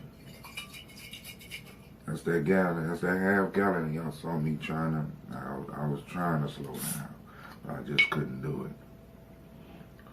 So, of course, you know, I got to do some ambrosia if I got it. But also, I'm going to do some tea, too. So, we're going to toast this morning. It's a great Cootie Chocolate to each and every last one of you. First, we toast our Creator. We toast our ancestors. We toast the present moment, which is Cootie Chocolate, self-determination. Last but not least, we toast our children's children on to infinity.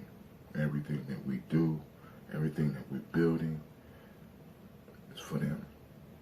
Alright? Keep that in mind. So we toast and we say, Ashe, and also we say, 100 years.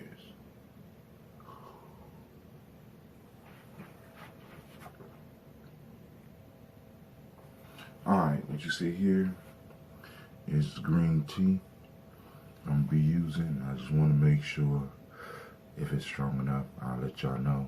It's kind of light for my taste. But given that we in the middle of winter time, and even though it ain't super cold outside, it still affects, the weather still affects the brewing process, which is a beautiful thing.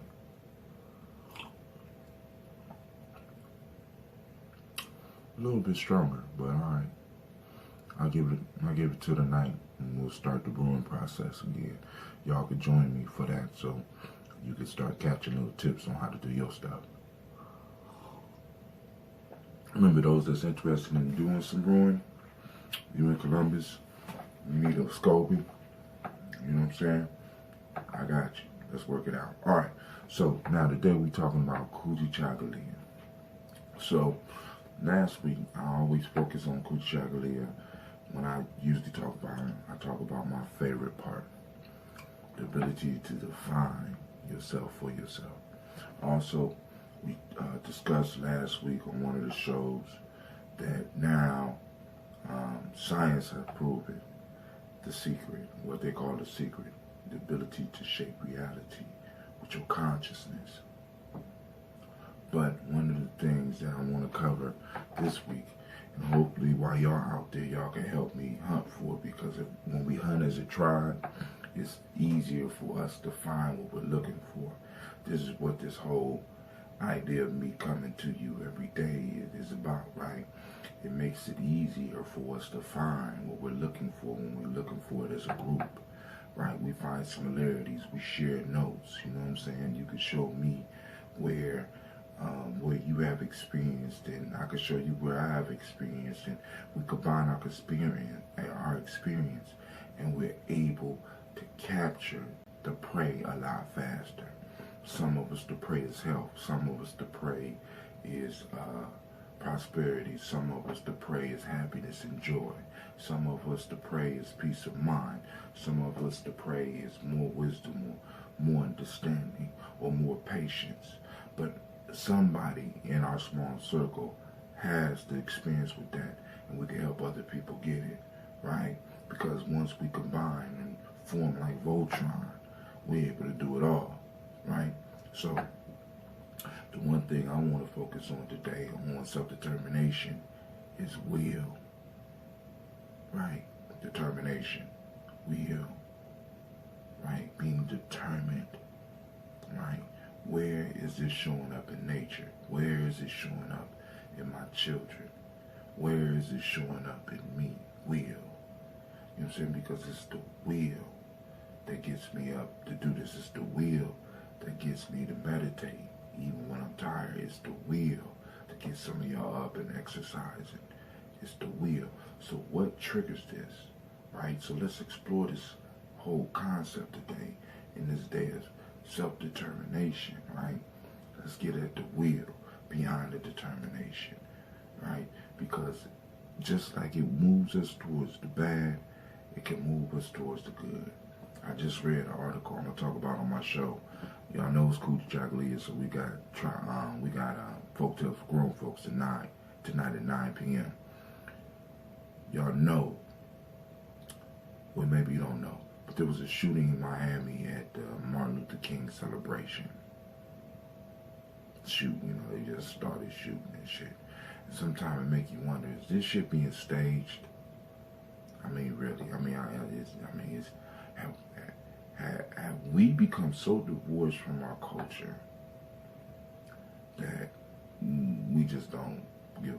That's determination. Somebody was determined to fuck that up, either consciously or unconsciously or subconscious. Somehow somebody had the determination to say, hey, I know everybody around here having a good time, but I'm gonna fuck this up, right? Determination, right? You run into it all the time. You might not recognize it. You know what I'm saying? Sometimes they got on too much makeup and bad hair, but it's determination, right?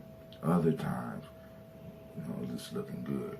We want to look for we want to look for determination in all parts. We want to look for will in all parts today. So let's focus on that. All right. That toast you on this great Gye-Nyame. Peace.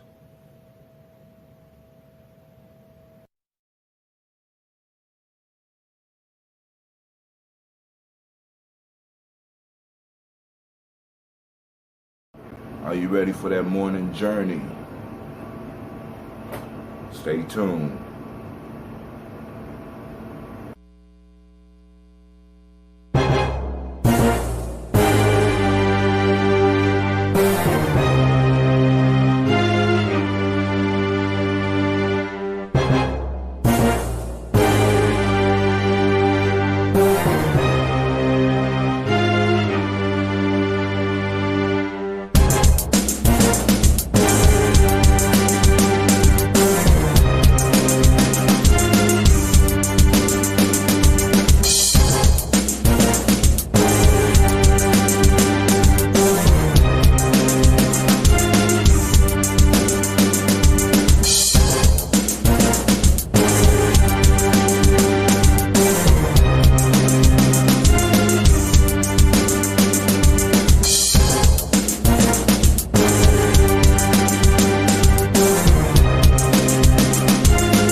Alright, peace fam. Yo, this brother out Tim.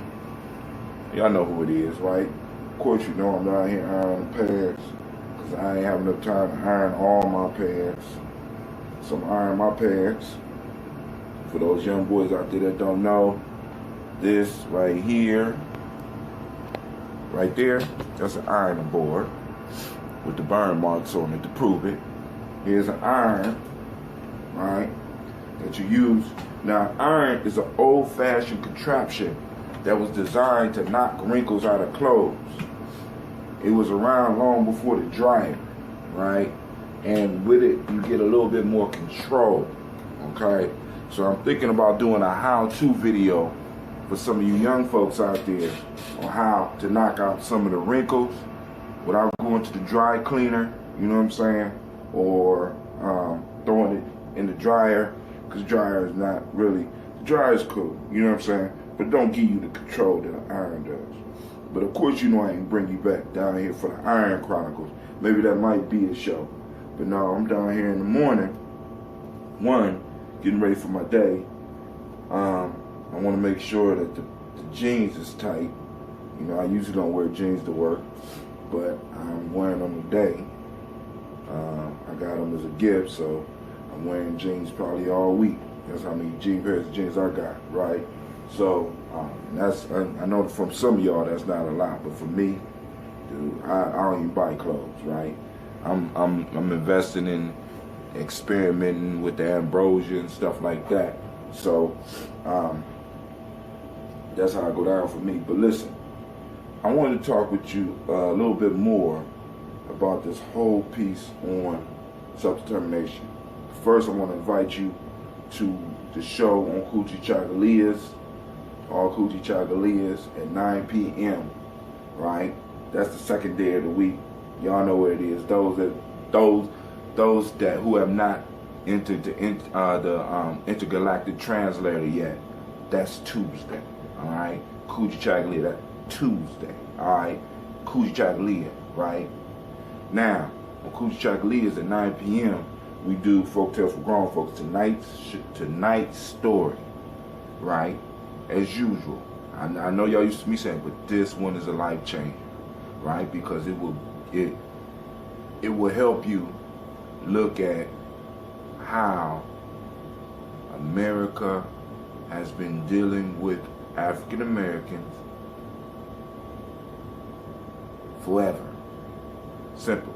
It breaks it down into, I'm telling you, ASAP, was on to some real, he was actually into prophetic work. You know what I'm saying? I'm considering declaring Aesop a prophet. You know what I'm saying? A prophet, right? For black folks. Because he hits certain things just so clearly that you like, this fits our situation perfectly. And it also might fit your situation in your life. So come and get some of this energy. But yo, like I was saying, I woke up this morning with willpower on my mind, right? Because we're talking about self-determination. Self-determination, right? And like I said, I love the aspect where they use that to talk about definition, defining things, right? Because by defining things, you kind of take ownership of them, right? Just like I did with the Nguzo Saba challenge. Take the challenge. Take the Nguzo Saba challenge, right? Sign up, right? Take the challenge. Don't matter who you are. I don't see how you can't benefit from talking about self-determination or collective worker responsibility or cooperative economics or purpose or creativity, faith, trust, truth, justice, righteousness, reciprocity, balance, order, and harmony, mentalism, right? Vibration, polarity. How can you not benefit? Huh? Check it out. But anyway, I woke up thinking about willpower. And in some of my studies about willpower, it talks about how willpower is limited. I know y'all like it's taking them a long time because I'm breaking these genes in. They're new. I just can't throw the iron on them without having a nice little hand-to-hand conversation with them. You know, some of y'all want to be barbarians with your stuff. You know, not me. I got to, I want to let it know that it's gonna be all right. You know what I'm saying? This is gonna be a regular part of your process with me. You know what I'm saying?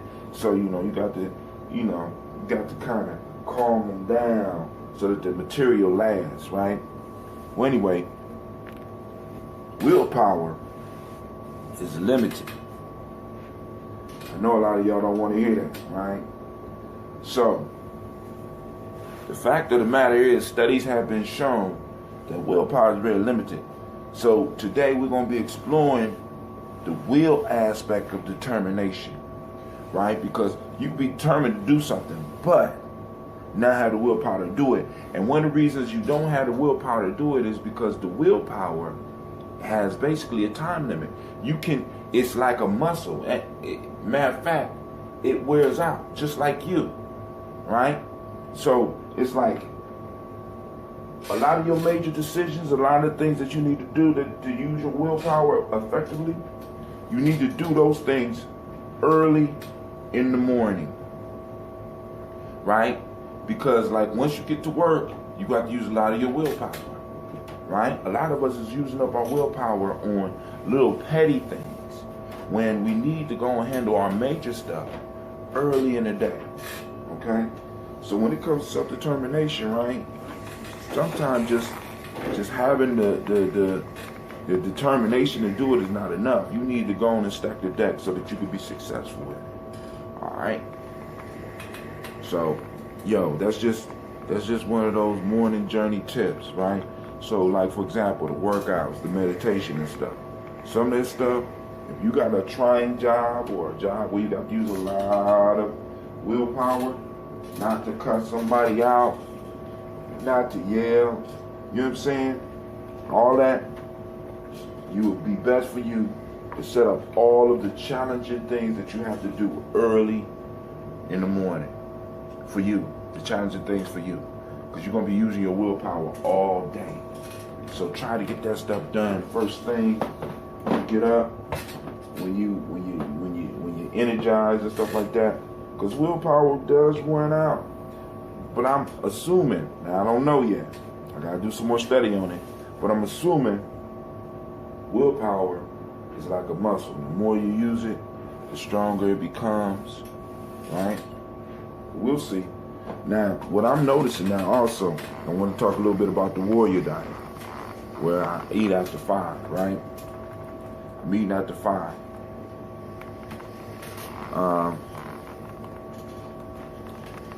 I'm noticing I'm not even hankering for breakfast anymore. And a lot of the stuff that we was taught about our diet, for at least for me, I'm finding not to be true at all. As a matter of fact, I've even cut down going to fast food restaurants. I don't understand how me just eating one time a day cut down on a lot of shit. I mean, I'm eating a lot less candy and all that shit. You know what I'm saying? I don't know what it is. But some of y'all might need to try this warrior diet. So I'm gonna do a video on the warrior diet. And so we get started. But yo, this brother Tim, I wanna thank you. Remember, like, subscribe, and better yet, share. Peace. Welcome to the journey.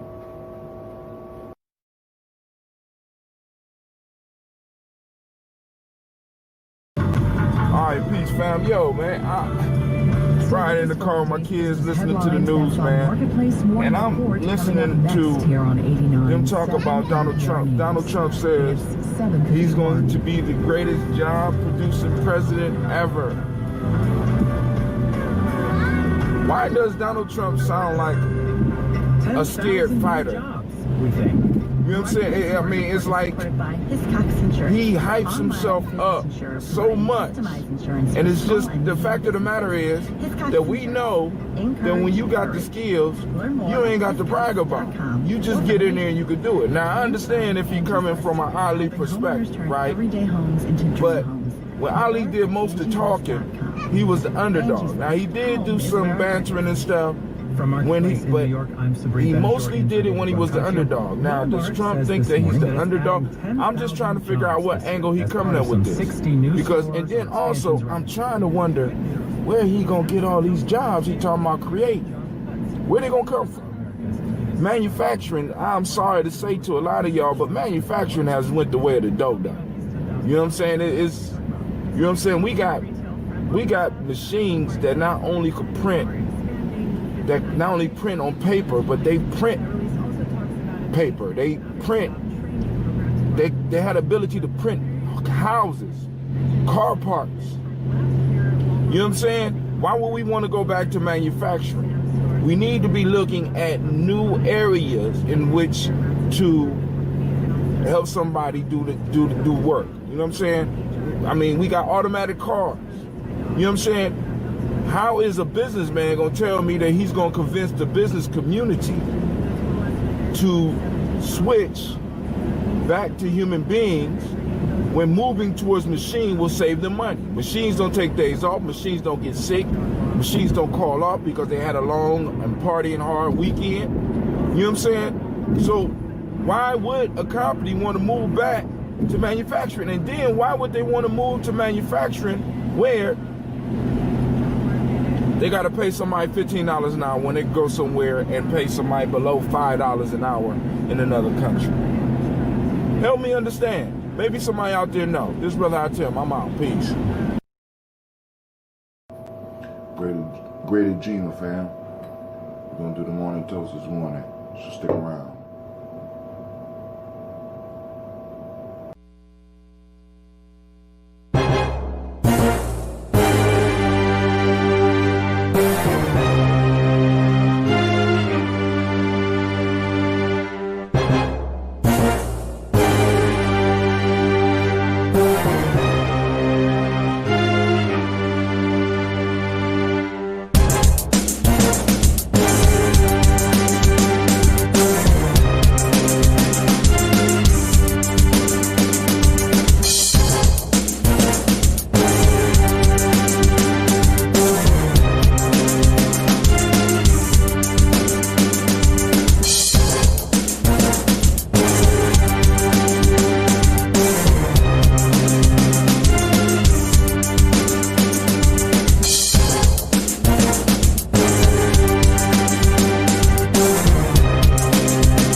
morning because, you know, we got to be resilient.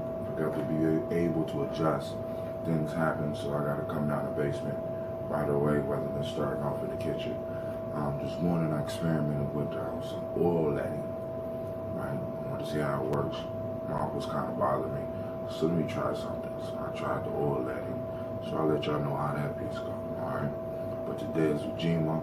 Of course, we got a kickstart today with some water. Grab you some water. Let's drink some water, y'all.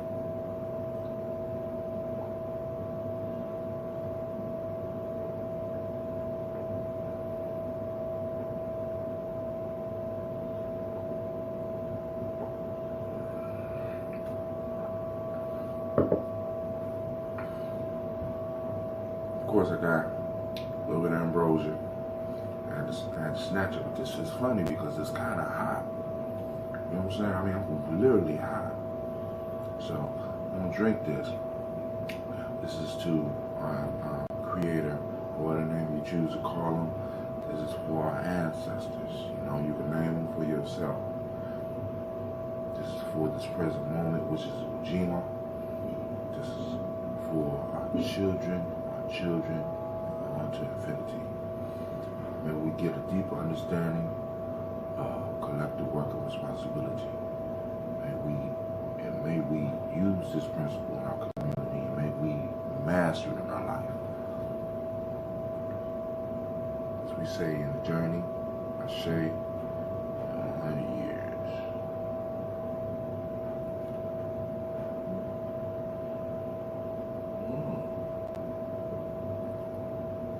Sparkly, but it's going to vinegar, so this will be a solid dressing soon. Just a little bit too long. I'm gonna finish it.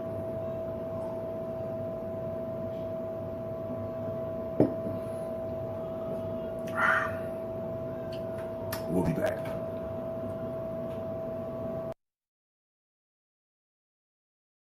All right, peace, yo. I'm back, man. I'm up here. All right, and I told you earlier this morning I got to be resilient because my filming locations can move at any given time because I have a family, right? So I'm down in the basement once again, ironing. For those that don't know, some of you young bucks out there, that's an old ironing board. These are a pair of pants. This is an iron. I'm gonna apply this to this, right, to get something crispy. All right. But hey, now and I'm using crispy in the proper context, something crisp and straight and looking good. You know what I'm saying? So now, so today is Gye-Nyame, and we're gonna talk a little bit about that. But I go through a lot of news every day, like I guess a lot of us go through a lot of news. And one of the things I noticed about Martin Luther King in the news, especially when I'm reading or listening to right-wing radio, I do that. Every now and then it's good to go and peep into all different sides and get all different perspectives. But one thing they always want to remind you of about Martin Luther King is they call him the slain civil rights leader. And it's always interesting that in our opposition's quest to help shape reality for us, they kind of remind us constantly of the dangers of change. Like just saying something like the slain civil rights leader, right? Rather than the great civil rights leader, or the past civil rights leader. The slain lets you know and reminds you, because we was on Coochie Chocolate yesterday, and I skipped the whole definition piece, but it defines him as somebody that is not here because they don't want him here. You understand what I'm saying? You know, I slayed you. Alright? You know what I'm saying? Those that don't know what slave means, that means I laid you low, murdered you, I destroyed you, right? Now, so of course, I'm gonna work on my creases, and we're gonna work on this principle of Gye-Nyame, which is collective worker responsibility. And I think one of the things that we're gonna need to work on today, well, I'm gonna work on, you can find your own thing, and I'll go on and write about this in my in the journal. I'm gonna make the spreadsheet available to others. I just gotta figure out. I'm gonna take out the email part and just have people sign in with the email. But then I'm going to just have a sheet so that people can sign and just be honest on the sheet, and not have to really worry about nobody identifying who it is, who they are. Alright, that's the Nguzo Saba sheet, right? So I'm thinking this might sound crazy because I just got done doing an eye-shade breath, and in the meditation, the symbol in my meditation, the symbol for Gye-Nyame is hands clasped like this. Alright? When I'm meditating and when I need to apply the pressure, right? Like this. The chakra point for Gye-Nyame is right in the throat area, right in here, right? Now, what happens here, this is where, in a sense, the voice box is supposedly, and Gye-Nyame does a lot of communicating, right? But I'm thinking and I'm wondering, what is the power of silence with Gye-Nyame? You know what I'm saying? Because living in this world and being around people, I'm starting to understand a lot of people honestly believe that they need to constantly be talking, like myself. I gotta constantly be talking to be accepted.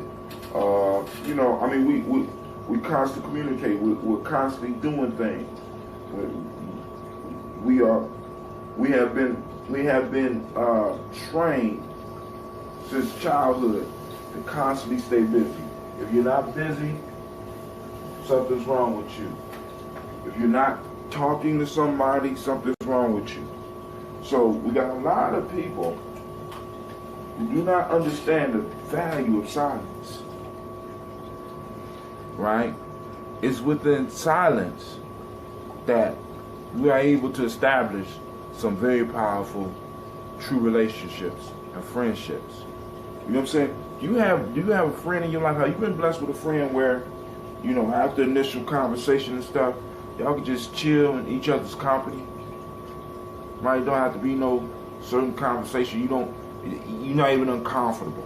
Y'all can just chill in each other's company, male or female. Right? You know what I'm saying? Have you ever been in a relationship where communication in this way is not really needed? Right? It's, you know what I'm saying? Silence is okay. See, I think one of the weapons that might be being used against us, one of the things that might be stopping a lot of us from moving, is that sometimes we don't know how to shut up and stay still long enough. You know what I'm saying? The meditation teaches you to sit still, right? And it also harnesses the ability for you to be silent. Because at certain points during the meditation, your mind is just chattering. It keeps on talking and talk. Then eventually you get tired and it just shuts up. Right? So I think on Gye-Nyame today, I think my personal focus is I'm looking for the power of silence and collective work and responsibility. I know that sounds, for some of y'all, I know that sounds crazy. How are you going to find silence and collective work and responsibility? Parties have to communicate. Yeah, they do, but they don't always have to be vocalized. You know what I'm saying?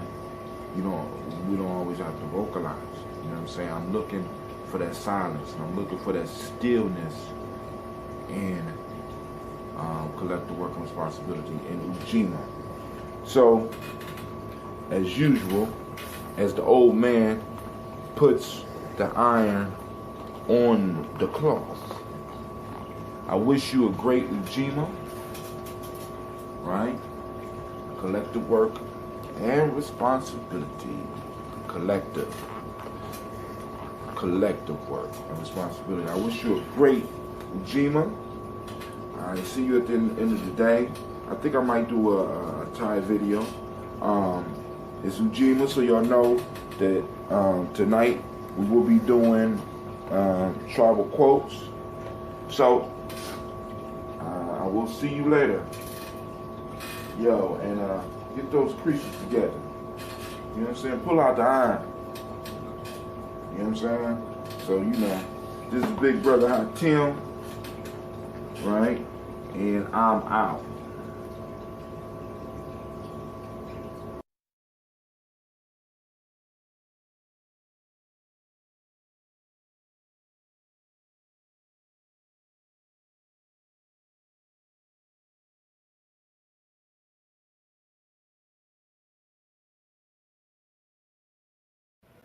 Great Ujima, right?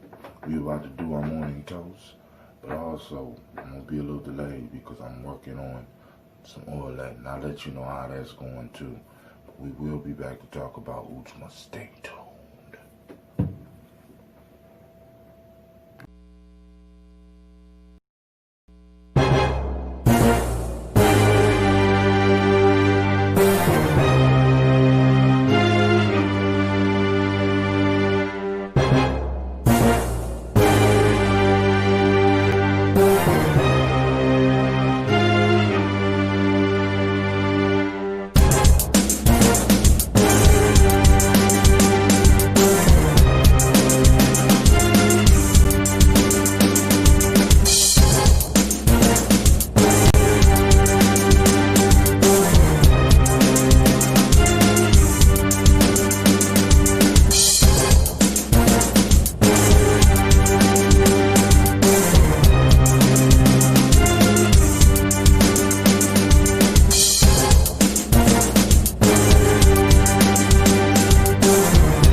Peace, fam. You know what it is. It's Brother Hot Town. We're about to toast the morning. Ujima. What a great day. Have our little morning chat.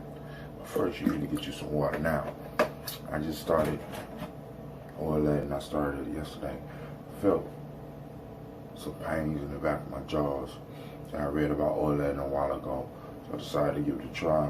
While I'm giving it a try, might as well let you know how it's making me feel. Now, the pain in my mouth has not went totally away, but it's not the same intensity that it was. I just started like yesterday, so this will probably be my fourth time doing it. You know, it's sort of like gargling with salt water or swishing salt water around your mouth when you have a toothache. So I got a toothache and I don't know, something going on in the back of my mouth, so I wanted to make sure that I do what I can before I have to go to the dentist, right? So now those things that you see in front of you are for my brewing. I want you to always keep in mind that I got that, I'm working on that ambrosia. I'm in the laboratory consistently, right? So here is the water for Ujima. Get you some water. Pause. Get some water. Right? We'll jumpstart the body. Now, for those that's like, you know, what type of water? You know, this is just basic, what they call it, distilled water, just basic water. No minerals, no nothing, just basic water.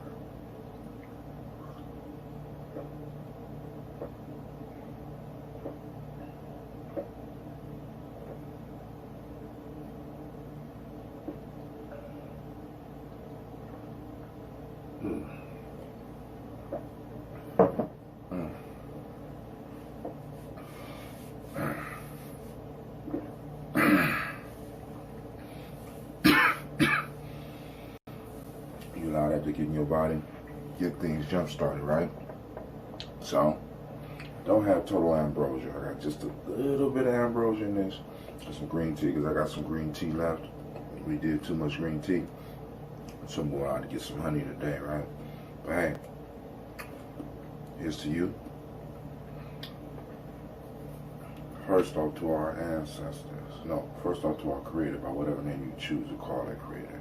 May it flow and bless and touch every part of your life. We pour for our ancestors, whether they be ancient or recent. We pour for them, we remember them, because in remembering them, we feed them. In remembering them, we bless them. And then in return, they bless our lives. All right? Now, we remember this moment. We drink for this moment. Ujamaa, right? Cooperative economics. And we drink for our children, our children's children, until infinity. Because we are responsible for 7 generations from now. We drink it, we say, Ashe, and as we say in the journey, 100 years.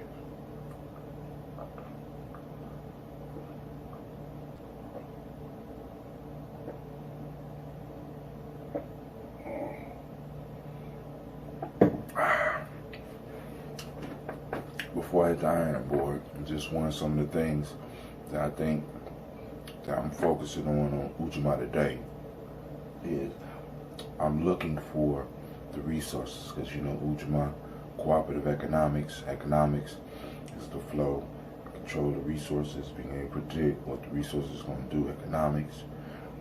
I'm going to be looking at the major resources I use in my life, like time, love, patience, money, you know, trying to chart where these things are going.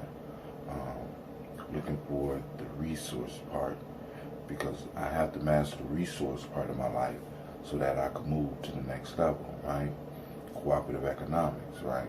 Be able to have those economic pieces that I have control over in my life, get them to a science to where I can make prediction on my own life by choices I make. Like, for example, how are you saving? You know what I'm saying? How are you saving? Right? Are you saving any of the money that you work for every day? Are you saving any money? Am I? You know what I'm saying? And you know, got to answer that question. You know what I'm saying? Are you going all out when you're at work? Are you doing what you're supposed to be doing? You know what I'm saying? Are you working on your projects when you have time to work on your projects? You know what I'm saying? So, in Ujamaa, we got to really look at our personal resources. Like I said, with Gye-Nyame, all of the principles start personally first. It's a personal thing. It's a personal thing. If you don't have the principle mastered within you, there's no way that you will be able to take them out and do anything with them in the world but talk. You know what I'm saying? So the first step for us mastering any of these principles is using them within cooperative economics, right? Those 5 parts of the self that I constantly talk about. Are they working together within you? Intuition,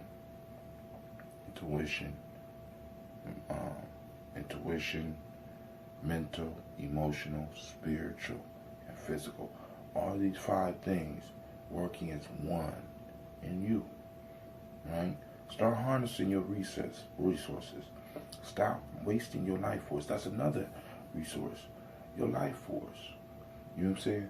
Are you investing your life force, your ashe, in the proper things. A lot of us is throwing our share at the games. We throwing our share at the, at the pro athletes. We throwing our share to the celebrities. You know what I'm saying? The energy, right? And this energy moves with our attention, right? So you watch somebody when they're playing games, and it's almost as, or playing games, or when they're watching a game, or they're hearing certain news, you can almost see them emotionally invested. Not even almost. You can see them react, right? Oh, fumble. Oh. You ever go to a soccer game and somebody looks like they're about to get a goal? Everybody get invested. It gets excited and the crowd starts moving and you can hear them cheering. And then when the person missed, they be like, oh, all at the same time. It's emotionally invested in this stuff. And this is how we are kept unfocused, right? Well, not even unfocused. Our energy is shot just out to nothing, right? When we can't, and then we can't harness that same attention for the things that need our attention, right? You know what I'm saying? So attention is one of your resources. Your life force is another resource. So you need to, maybe we might need to start categorizing or logging all of the personal resources that we have in our life that we will strive to master, right? And be able to force all those resources into what they need to be into so that we can empower our lives and those around us. Because once you start changing, everything around you start changing. It might not look like it at first. It might seem hard. It might seem impossible. But once you change, the world around you begins to change. Slowly but surely. One domino at a time. So, I'm going to see y'all in a second. I got to go iron. Well, I got to go do my Ashe breath. And then after my Ashe breath, we'll continue downstairs in the basement. Whole court at the ironing board, because I know a lot of y'all don't know nothing about that.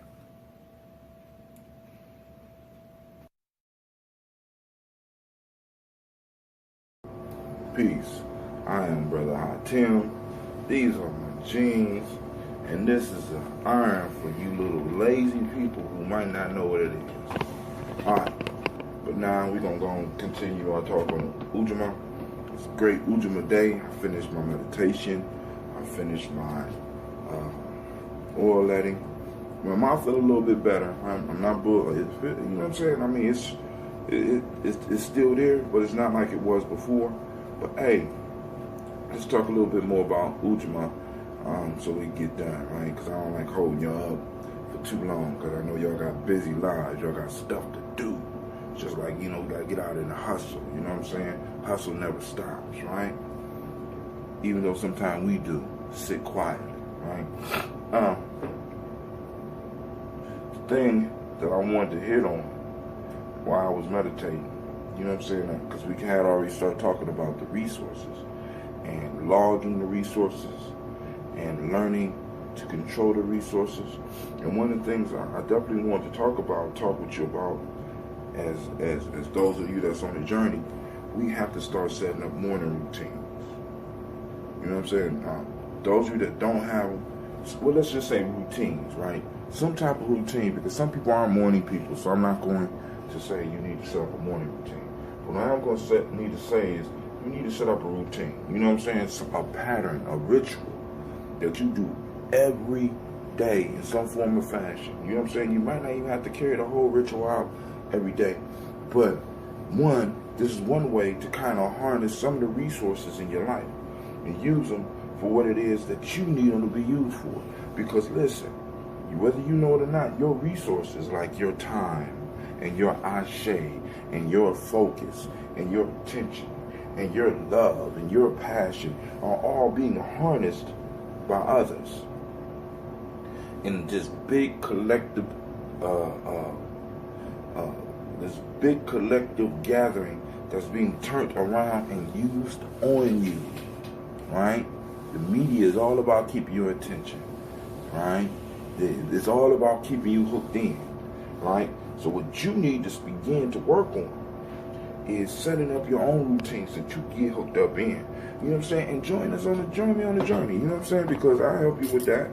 You know what I'm saying? As you see, I'm making this video piece part of my daily piece, daily conversation with myself, in a sense, with you. You know what I'm saying? So, I'm gonna start getting to a point where my ritual, my thing will allow me to post it earlier and earlier, because I'm already doing pre-productions now. I done got the title sequence together. I'm putting it together, right? And I like the idea of me doing my ironing, even though I iron my kids' clothes, and I really like ironing all my stuff at one time. I kind of developed that habit. But for you, you know what I'm saying, I'll be down here and act like I'm ironing, because it's something about just doing movement that kind of soothes, right? It helps put you in a certain mind state, right? And a lot of us, y'all just get up and we take a shower, we brush our teeth. Like, for example, one way that I focus my energy when I brush my teeth, and I'm apologizing for the angle, because I wanted to make sure I got my whole body rather than just the portion. So when I turn the camera to the side, you know what I'm saying, when I turn the phone to the side, I got to duck down and stuff. So what I want to do is, just for this part, I want it to be standing up. But the point that I want to bring to you, fam, is this. Listen, like, for example, when you brush your teeth, and sometimes it's good to just focus on brushing your teeth. Like, I have set up to where I have started saying my Gye-Nyame pledge at that time in the morning. What's your favorite poem? What's your favorite Bible verse? What's your favorite Quranic verse? What's your favorite proverb? You know what I'm saying? Take some time and start directing that resource. That's a resource. That's something that you can pull on a daily basis that will help get you focused. What are your mantras? What are your magic words that you're using? And when do you use them? And how often do you use them? Right? Dude, these times like this are prime times for you to be harnessing your personal resources to move towards where you want to be. You know what I'm saying? Move towards where you want to be. See, because more than likely, people that are watching this aren't where they want to be. You know what I'm saying? People that are sitting and taking the time watching this, you're not exactly where you want to be. So the question is, how do you get there? You ain't got no money. You might not even have a car, right? You have to start directing your resources toward the direction of the things that you want, rather than wasting your time with the football. Because the football is a beautiful thing, right? But football, just like tobacco, which I have to be honest with y'all, I'm struggling with again, is an addiction. You know what I'm saying? Food is an addiction. It keeps you focused. Addictions keep you focused on stuff that you don't need. And as long as your enemy can keep you focused on what you don't need, keep you misdirecting your resources. Now, in war, that's how wars are lost. Right? When I cut the supply line of my enemy, and his people on the field cannot get supplies, they lose the battle. Right? So your attention is a resource. Right? If I'm able to cut the supply of the time that you have to spend on working on you, if I'm able to cut that, right, I win. If I'm able to cut that, I win. Right? That means you lose. And what's happening every day? Our logistics is off. And we're losing. Why? Because we're not getting the supplies. Our brain is not getting the thoughts that it needs. No, other thoughts. Stuff have been cut off, and poisonous thoughts is being funneled into our brain. And what I'm saying is, one of the resources that you have, right, is your ability to set up morning rituals, morning routines that you do to set your life, to set your day off in a proper method. Even me getting up saying good morning, great Ujamaa to you, right? Great Ujamaa, right? Just by me doing this, I'm setting the tone, right? You can set the tone for yourself. Is it Ujamaa for you? Or was it just Thursday? Thursday for you, right? The God of Thunder, the great Thunderer. Is it a thundering day for you? You know what I'm saying? Or is it a cooperative economic day for you? For me, it's a cooperative economic day. And I'm figuring out how to better work with my resources so that I could get myself and my family what they need, right? I had a very, very rough, even though it wasn't, I had a very rough conversation with somebody. And let me know that I need to start directing my resources, and I really need to get serious with what I'm doing here, right? Because I had a very serious conversation with someone, and it hurt me because once again, I'm in a situation where I should be able to help. Or at least I would like to help, but I can't. Right? And it would be so easy for me to help. You know, and many of y'all in those type of situations. So hey, you know, start properly directing, cooperating with yourself so that you can direct those resources. This is Brother Tim. I ain't mean to hold y'all up so long. But hey, y'all, make sure you like, subscribe, and most importantly, share. Right? It does me no good if you're not sharing. When you like it, what you do is you kick up the rating, I guess, and they create an algorithm that makes it a little bit easier for people like yourself to find it. Right? So go on, like, definitely subscribe, but most importantly, share. Right? That kicks both of their butts. All right, this is Brother Tim, and I'm out.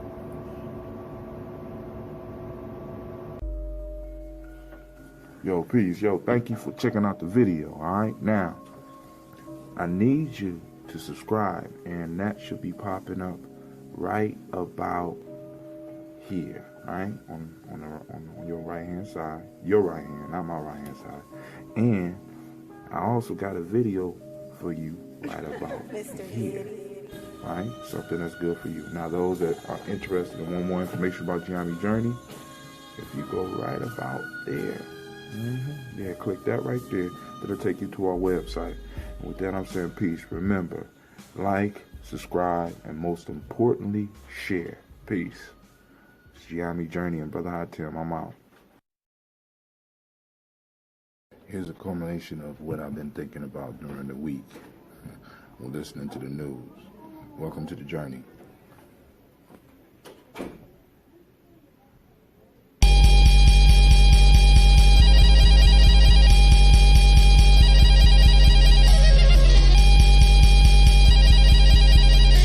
Mr. Diddy.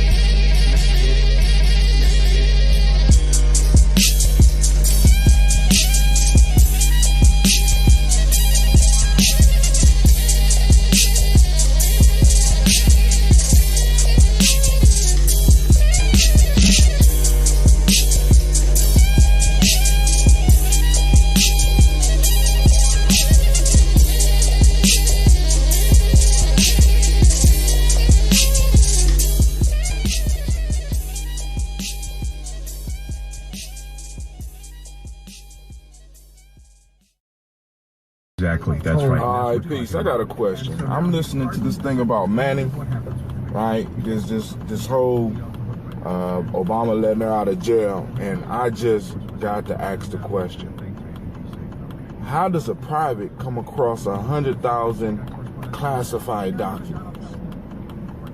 Got enough access to 100,000 classified documents?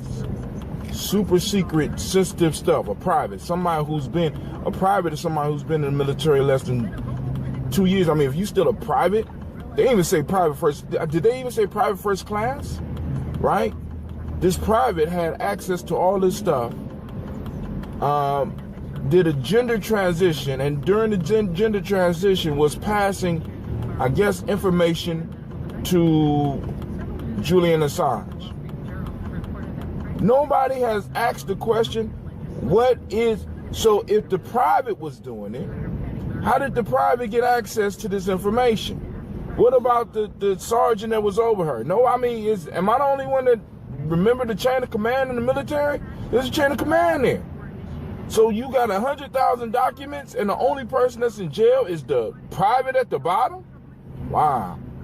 Damn. All right, that's just me. All right, peace. All right, riding in the car. This is Brother High Tim, and I'm sitting up here listening to NPR, but a thought hit me.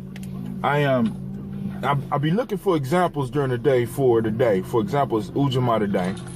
And I was thinking about an example. I went to the African store yesterday. I needed some coconut oil, right? I went to the store to buy coconut oil, and I had walked into an example of cooperative economics outside. You know what I'm saying? Not just me working on me, but I see cooperative economics every time I go to an African store. I go to an African store, it has African products, African staples for the group that store represents. So each group, each nation has certain foods, has certain things, you know, and they all have certain things in common. But it's certain things that you will find Africans, continental Africans, only buying from their own. Right? Now, cooperative economics at work. And I know it'll be a lot of people talking, we can't do that, we can't do that. You know what I'm saying? But it's being done. We have a model. We can see it's working in all these communities, right? You could go to almost any one of the communities of people that where I'm watching this, that might be watching me, and you can find you an African market.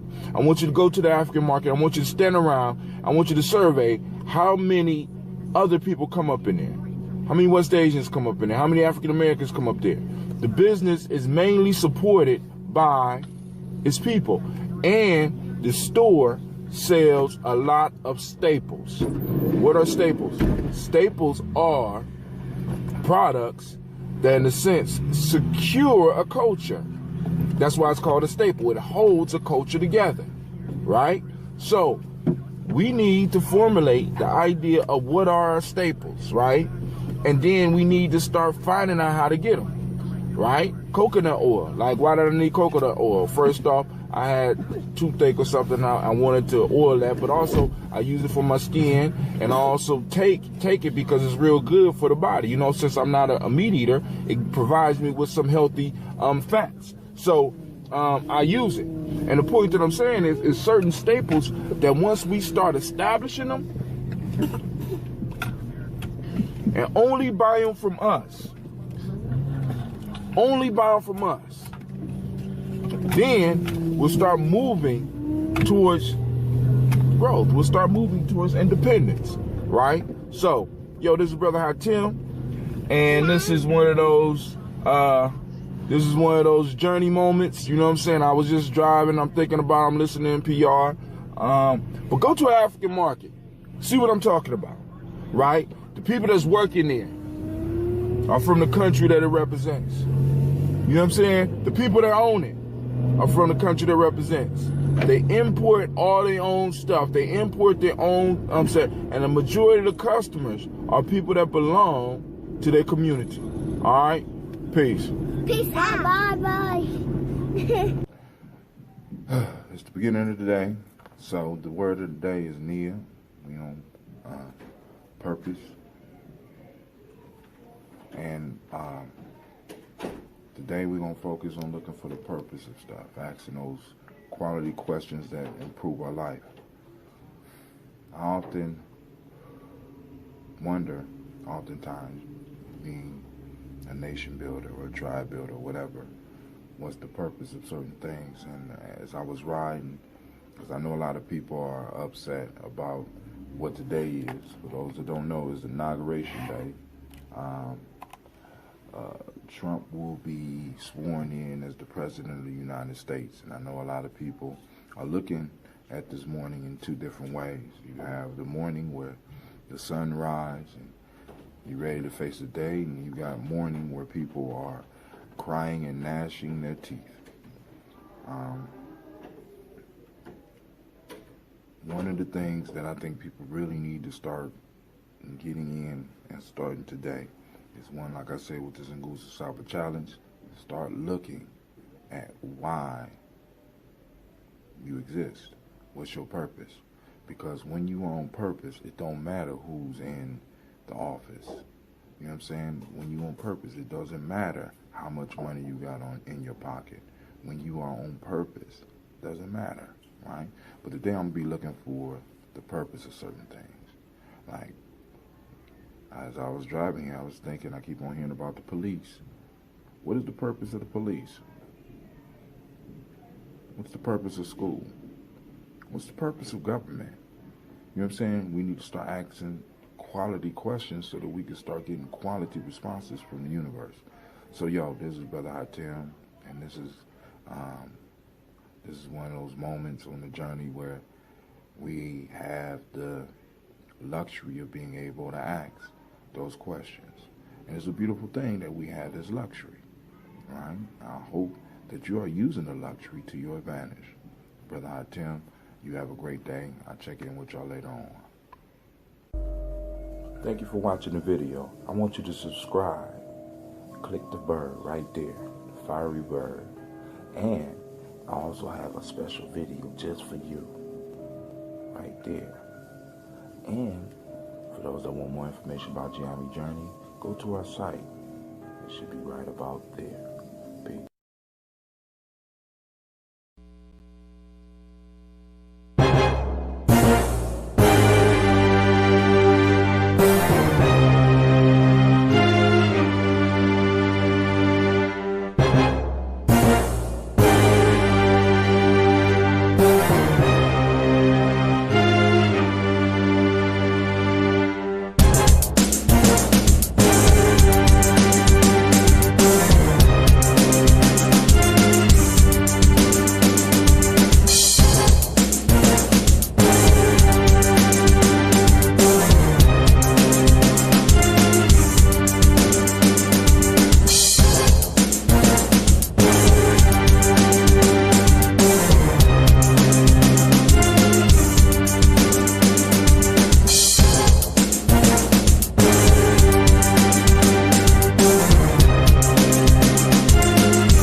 Great day, family. This is Brother Hatem coming at you.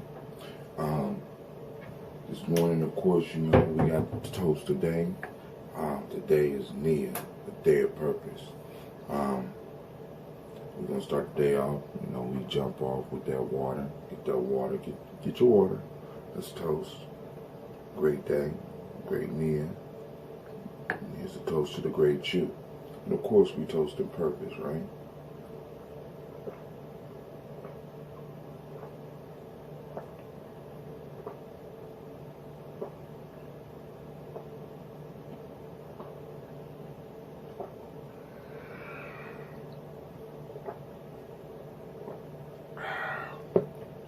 Man, alright. Now you know we got to do the ambrosia, so I had to go on and pull out another stash. I got stashes everywhere, but here's to you. To the great things that you'll find once you get on purpose. Here's to us stop living on accident and start living on purpose. It is a great Nia day, and the day we're going to grow, we're going to learn. Now this one is strong, I mean very strong, alright? So we're going to toast, and I'm going to say Ashe in 100 years.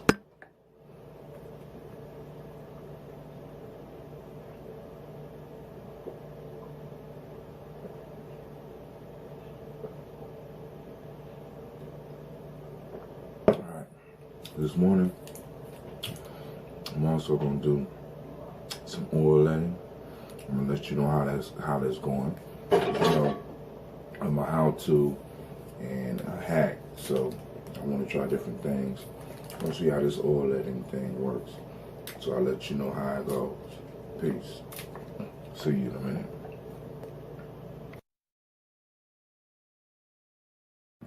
What's up, fam? I finished doing the oil letting. I also finished doing my Ashe breath. And I thought about it, reviewing my day yesterday. I forgot to fill out my Nguza Cyber Challenge form, so I'm on the computer doing that now.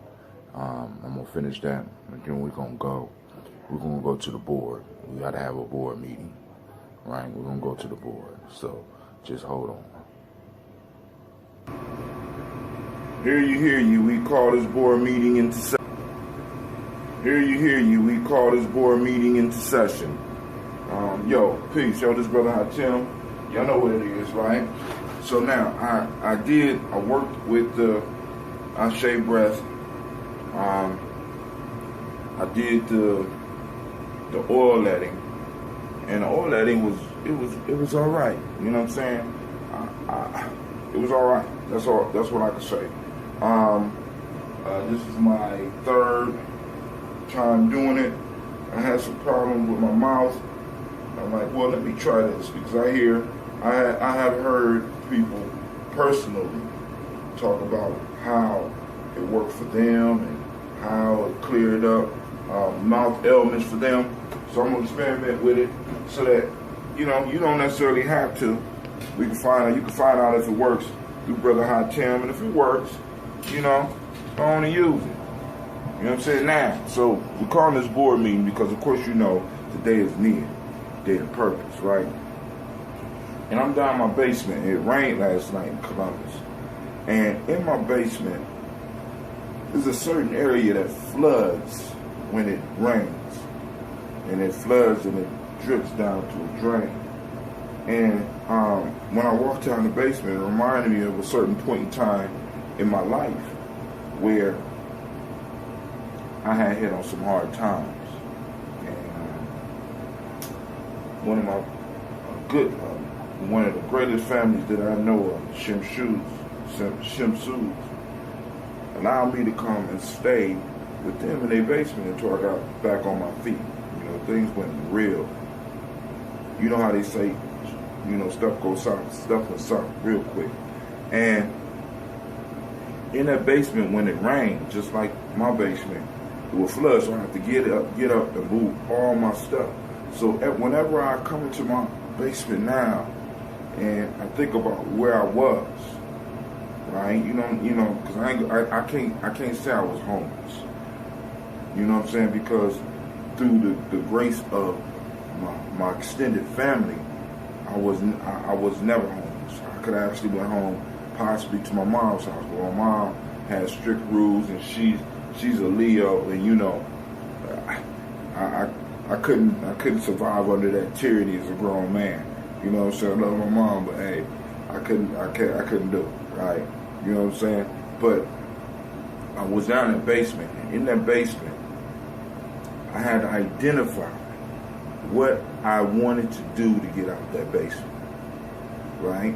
Because they wouldn't rush me. You know what I'm saying? Until they moved, I really didn't even have to move. You know what I'm saying? Because I would go there, I would go to work. You know what I'm saying? If they needed to do their date night, I would sit with the boys and stuff like that, and watch the kids for them and stuff like that. You know what I'm saying? So, they was just helping me get on my feet. But the point was, if I wanted to ever get out that basement, because I could have left that basement and never left that basement. You understand? Because some of us do that in our life.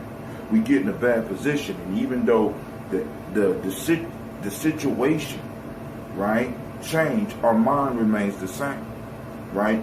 When we identify a purpose is like a hook in life that we could use to get leverage and pull ourselves from one point to another, right? So when I come down here and I look in this basement, I see this water on the floor, it reminds me of where I was and where I still could be if I didn't change certain thoughts that I was having. See, because one of the things that got me in the basement was my thinking. Was my I always had this attitude, damn, it always happens to me. Some of y'all got that. You know what I'm saying? Like, my car would break down, I would always expect the worst. And you know what I would get? The worst. Right? Issues on the job, I would always expect the worst. And you know what I got? The worst. Right? So I had to change my mental machine so that I will be able to accept blessings. It was hard for me to accept blessings, even though they have been coming my whole life, right? Even though I have been receiving blessings my whole life, it was hard for me to accept. You know what I'm saying? It was hard. It was like, it wasn't blessings, it was luck, right? And a lot of us do this. We push off the blessings of life onto luck, right? When you have been blessed, no, I was just lucky. You know what I'm saying? Lucky is a random event. Now, if you believe that there's a creator, you believe in an orderly universe, right? You understand that there's no place for this thing called luck, right? You were meant to do it. You were meant to have, you were meant to grow. You were meant to be blessed. You were meant to get that money. You were meant to get that job, right? You was born on purpose. The whole universe works on purpose. And the whole universe is striving to push you towards your purpose. Because if you do not fulfill your purpose, you throw a cog in the machine. And for some reason, human beings are the only beings in existence that we know of now that have the opportunity to throw the cog in the machine. We're the only ones that have the ability to just fuck up. We fuck up everything. You know what I'm saying? You know what I'm saying? Fuck with the whole order of the whole entire universe, because we like staying on accident. You know why? You know why we like staying on accident? We like staying on accident because we believe it's easy. But when we look at the long run of it, it's not easy at all. I mean, it actually takes work, more work to stay on accident in your life than it does to stay on purpose. Your life becomes easier when you're on purpose. When you're on accident, you never know you never know what the hell's going to happen. You never know when the meal's coming. You never know when the pay is coming. You know what I'm saying? Living on accident is a hell of a life, right? So I called you to the board meeting, right? So we can have a board meeting about your life. For those that don't know the board is designing board, right? This is the sergeant of arms, okay? You are the executive. You are the executive officer at your board meeting, right? I'm just maybe your conscience. I don't know how you use me, right? But eventually, some of y'all gonna start using some of the stuff that I'm saying, and watch the improvement happen. Watch the improvement happen. So I want to thank all of you that took the time to watch the video, right? Make sure you like, subscribe, and more importantly, support, right? Not support, share. More importantly, share, right? How do you support? You could go to our website, check out our books. If you're in Columbus, you can come to some of our events. You know what I'm saying? You could bring some food for some of the kids, because the kids be hungry after those groups. Adults be hungry too. You know what I'm saying? You can support us on Patreon. You can purchase our books. You know what I'm saying? When it's a camping trip, if you don't want to go, you can sponsor somebody. You know what I'm saying? I mean, stuff like that. Bring supplies for the young people. Hell, if you got some free train tickets, bring those too. Because I'm seriously considering putting a fundraiser together to give kids the opportunity and adults an opportunity to ride across the country on one of those trains, because that trip looked fun. You know what I'm saying? And go to the Grand Canyon, stop at the Grand Canyon, look at the Grand Canyon, get back on the train, go ride all the way to the Pacific Ocean, turn around and ride all the way back to New York, ride to New York, see the Atlantic Ocean, and then get back on the train, come back to Ohio. Right? We want our kids to be able to experience things.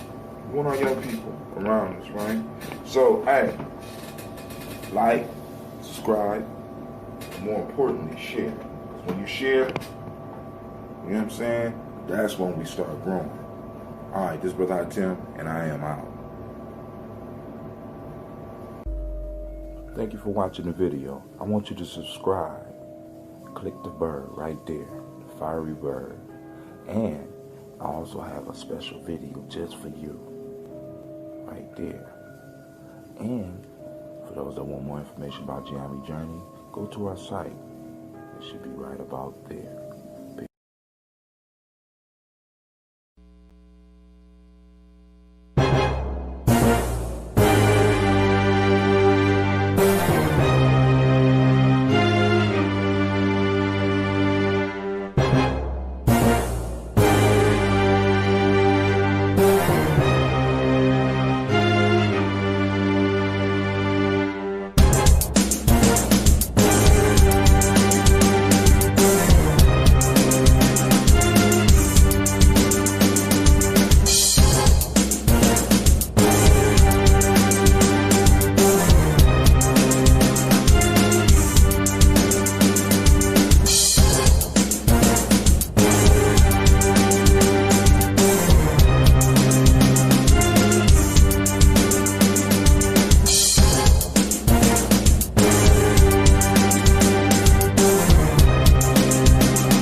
Great Kahumba, this is Bella Tim.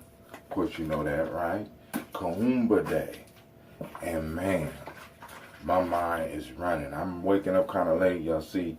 I got on the same, I'm gonna wear the same thing I had yesterday. I'm just taking off the tie and the shirt, and I'm going to build today, right? But, of course, you know we gotta start off with the morning toast. And I'm pouring me a nice glass of water. Start the day. I haven't done my breath or anything yet. It's late. We're going to drink some water. Get some water. Come on, drink some water with me. Come on.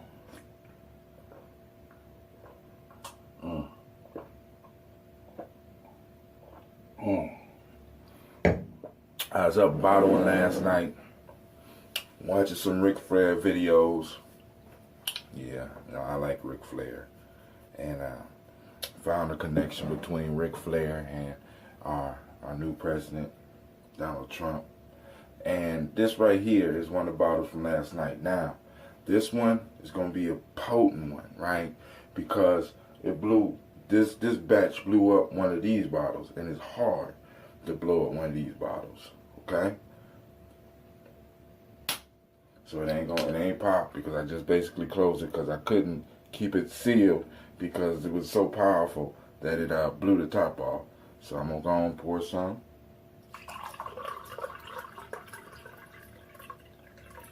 Of course, this is that ambrosia. Look at that beautiful color. Lord have mercy. Now, so we're gonna start the day.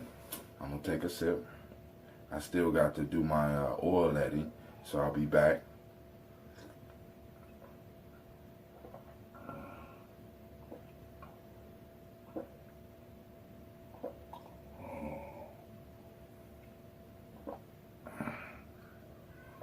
That's to you. Now let's build. Oh, yeah, I don't want to put the tops down, but I gotta put the tops down because, woo, that's God. Let me go on and get some of the other ones. All right. Took a little bit more from another bottle. I got another one right here. It's a little bit more because I need to take some out of that bottle right there so there'll be some room for some air. I'm gonna close that. I don't want them to go in the vinegar. Damn. Woo. Gotta let them breathe though. I don't like the cleanup. Alright, so this being Kahumba, man. The thought came to me late last night. First, my fault. Made a mistake. First, I want to toast the creator. Or whatever name you choose to call that creator. I want to toast our ancestors. I want to toast this moment, Kahumba. May you come up with some beautiful, creative things in your life today, some creative ideas that will keep you moving and building. And also, I want to toast, and this is what my mind is working on now, our children, our children's children unto infinity. As we say, Ashe and 100 years. Peace.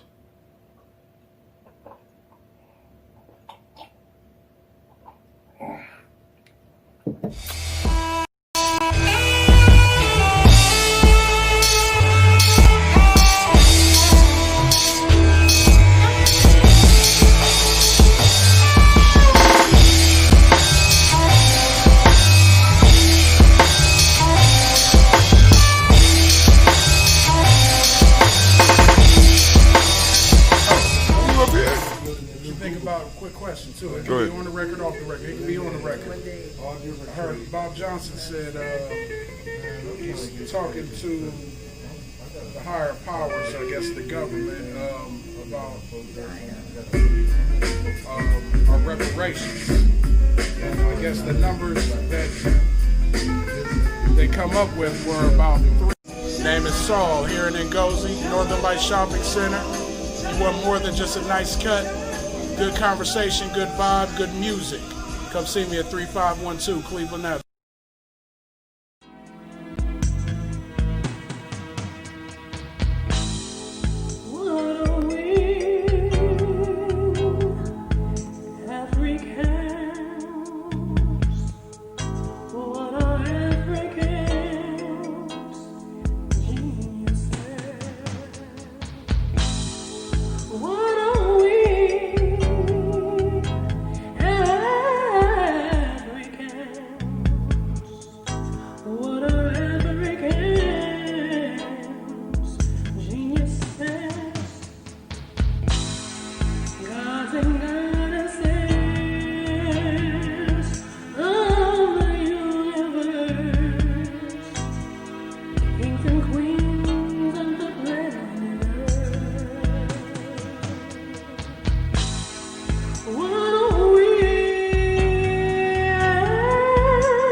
Women, but the most important goddesses were black, not just for the African now, in the civilization of the Greek. The Greek was so profoundly affected by the Africans that the goddess of chastity was a black woman, Artemis. The goddess of wisdom was a black woman, Minerva. The goddess of beauty was a black woman, Diana. And many of their great mythological figures which were critical to the vision of history, the history of the Greeks in the Odyssey, the woman who draws, who has the power to draw Odysseus and all his crew into her, is Circe, who is represented as a black woman with African features on the Greek vases. The woman who helps Jason win the Golden Fleece is a black woman, Medea. The woman who marries Perseus, the Greek hero, is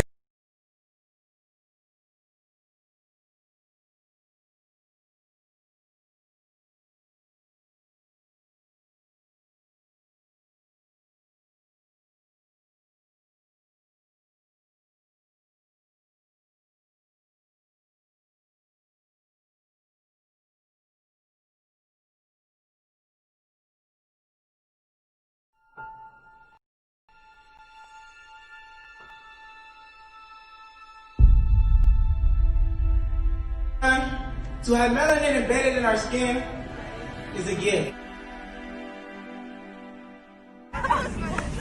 Oh my gosh, when I say too black, you say too strong. Too black? Too strong? Yeah.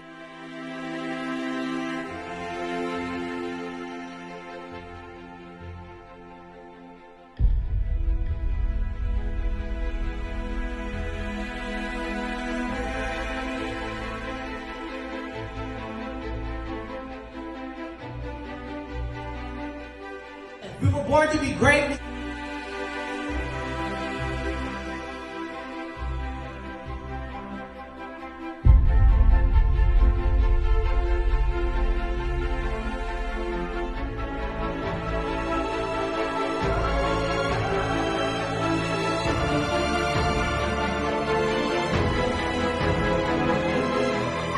Oh my gosh, when I say too black, you say too strong. Too black.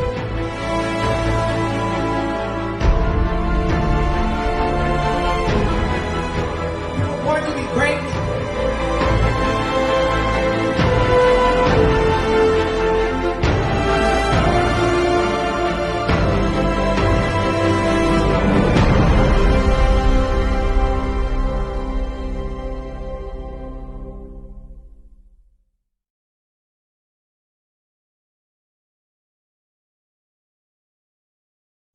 Ayimbobe is an acronym, Mind, Body, and Universal Balance Empowerment Institute. It is also Zulu.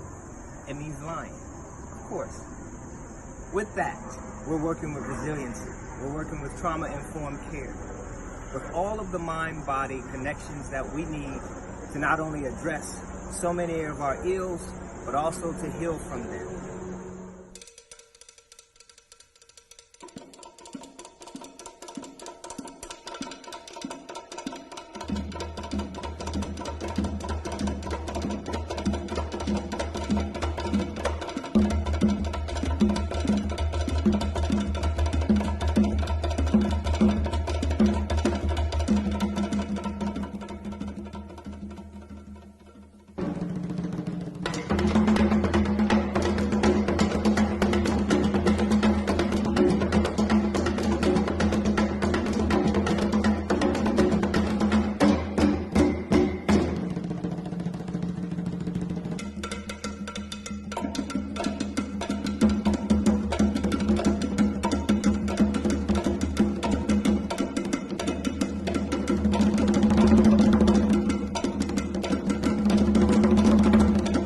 There's no one giant step that does it. It's a lot of little steps. Author unknown. How do you regulate? Yoga, meditation, and Bube. Mind, body, universal balance, empowerment. We're waiting for you. How do you regulate?